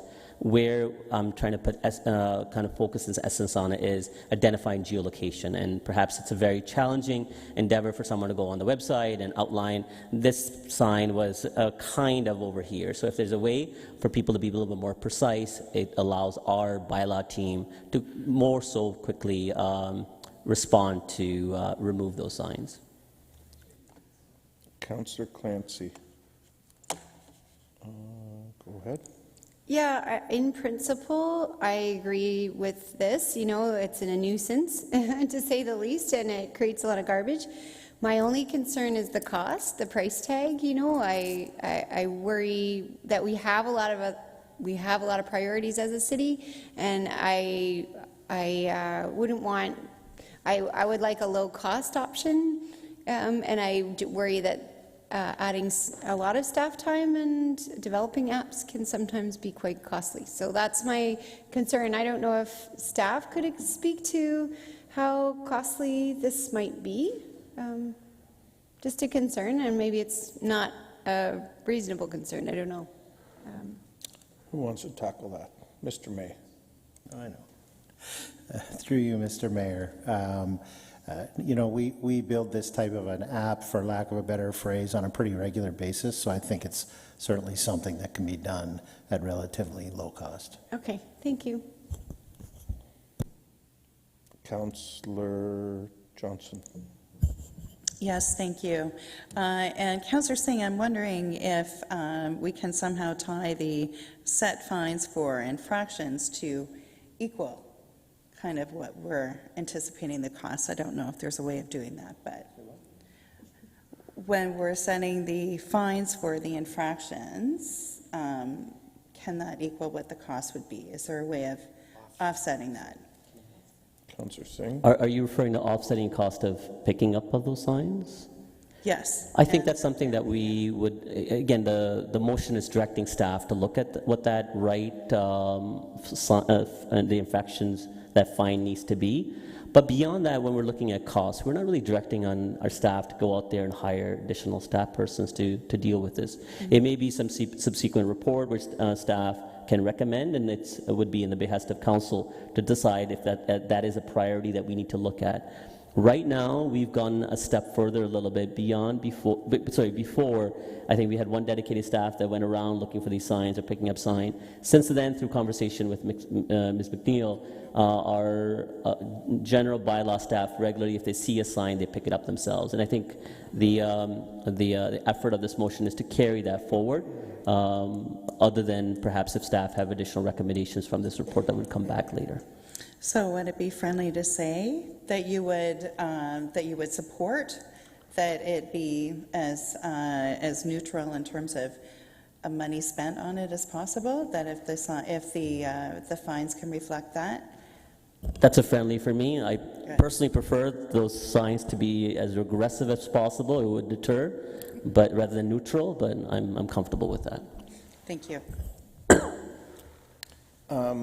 So the only question I had, not, I guess, question or something for staff to consider as they look at this is these real estate signs right now are on both city and regional boulevards, and we're going to need to figure out how to deal with that as we go forward, because as we know, when it comes to election signs, city folks deal with city signs, city roads, and regional folks deal with regional roads, so that'll need to be factored into this. Okay? All right. So, it has been, did you have a seconder? I can't remember. Yes, seconder was... Oh, Councillor Michaud, right. The generosity of Councillor Schneider. Okay, so with that, all those in favor? Opposed? That's carried. Thank you. So we've now dealt with everything under number 9. Any questions and answers? Councillor Johnson. Thank you, Mayor Urbanovic. And yes, I had a question. The Westwood Park neighborhood back in 2021 looked with great anticipation and participated in an engaged project to reimagine Westwood Park. And really exciting ideas came out of that, lots of community engagement. And then we started redoing the park, and the park was supposed to be done, as we know, in 2022, and there's been delays with it, and we've recently just opened phase 1 of it. And I'm wondering if staff can comment on where we are with the park, where we're going, and the anticipated timelines for moving forward. Thanks. Ms. McGoldrick. Through the Mayor, to Councillor Johnson. Thank you for raising this, Councillor Johnson. I know there have been significant delays in the construction. In the summer, recognizing, sometime in July, recognizing that the delays were much more exacerbated than staff had thought. There was work to look at phasing the construction activities and ending the contractual relationship with the contractor. And so, as you mentioned, the focus was on playground amenities, the basketball court, and the shade structure, and those were opened on September 15th. The next steps, there are some There's existing fence on site, and that's to allow the turf to establish. It was hydro-seeded at the beginning of September. That fence will be moved shortly once the seed establishes. Staff will also be going in and cleaning up some of the vegetation that has become overgrown because the site was fenced for so long, and that includes invasive species removals and some tree trimming and those types of things. So the community can expect to see that activity happening in the next, within the month. The remaining works, which is currently being retendered through a list of pre-qualified contractors to complete the remainder of the work. The way the tender is being structured is to ensure that continued access is provided to the park so that there isn't the extent of disruption that the community has felt. And also structured for the work to be undertaken in the shoulder season to, again, minimize disruption. So the goal is to have all the works completed in spring of 2024 and be able to turn the park completely over to the community. I failed to mention what the remaining works were, and that includes some trail works, a perimeter trail around a cricket pitch, and completion of the cricket pitch. Oh, sorry, you turned yourself off. Go ahead, Councillor Johnson. Thank you. And thank you so much. I just wanted to say thank you on behalf of the community, driving past and going over there in the last little while, seeing children out enjoying the play structures and having an opportunity to at least this summer have some be able to use those to some extent has been really wonderful. What's really great is that we're putting in a cricket practice pitch there, and this is really quite a new thing, and it was something the neighborhood was so excited about. So that's part of phase 2, but it's really exciting. So I want to thank staff for listening to the neighborhood and for their concerns about the park not being completed, and looking to do whatever you could this summer so that people could at least enjoy parts of the park. So thank you very much. Okay, thank you, Councillor Johnson. Any other questions and answers? There being none, we'll move on to the bylaws. And before I do first and second reading of the bylaws, Madam Clerk, are there any late starters? Through the chair, arising from the reports of the committees, there are a number of late starter bylaws that have been added to the agenda under section 11.2. I will note that 3 of them do possess conflicts, and one of the bylaws has been amended further to the discussion tonight for Charles Street. Okay, thank you. So I will do all of the bylaws except for the ones that Councillors Clancy and Singh have conflicts on. So do I have a mover for them? Councillor Deneau, and seconded by Councillor Chapman. All those in favor? Opposed? That's carried. I'll now deal with the ones that Councillor Clancy has a conflict with. Do I have a mover? Councillor Chapman, seconded by Councillor Michaud. All those in favor? Opposed? That's carried with the noted conflict. And I'll now deal with the ones that Councillor Singh has a conflict with, but noting that he's not in the room. Moved by Councillor Ioannidis, seconded by Councillor Davey. All those in favor? Opposed? That is carried. Well, now on motion, Council will resolve itself into committee of the whole, and I will turn it over to Councillor Ioannidis. Go ahead, Councillor Ioannidis. Thank you, Mayor Verbanovic. Is there a mover for the administrative reports of the community of the whole items 12.1 and 12.1B? Councillor Clancy, do we have any questions on those? All those in favor? Opposed? That's carried. Clerk, do we have any additional items arising out of caucus earlier today? Through the chair, there is one item arising from caucus. It's on the screen. Okay. Do we have a mover for the recommendation that's before us? Councillor Dino. Do I have any questions? All those in favor? That's carried. Move that the committee rise and report. All those in favor? Opposed? That's carried. It's been moved by myself and seconded by Councillor Michaud that the proceedings in the recorded pecuniary interest and conflicts taken in the meeting of the Committee of the Whole held this date as attached hereto and forming part of these minutes be and the same are hereby adopted and confirmed. All those in favor? Opposed? That's carried. And I believe for third reading, Madam Clerk, we have the additional late starters, but I also need to deal with the conflicts, right, separately.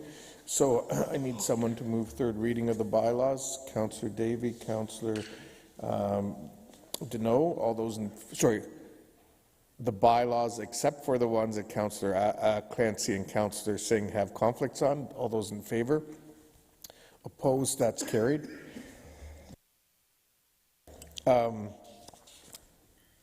Number 2, I will deal with the one that Councillor Clancy has a conflict on, moved by Councillor Ioannidis, seconded by Councillor Johnson.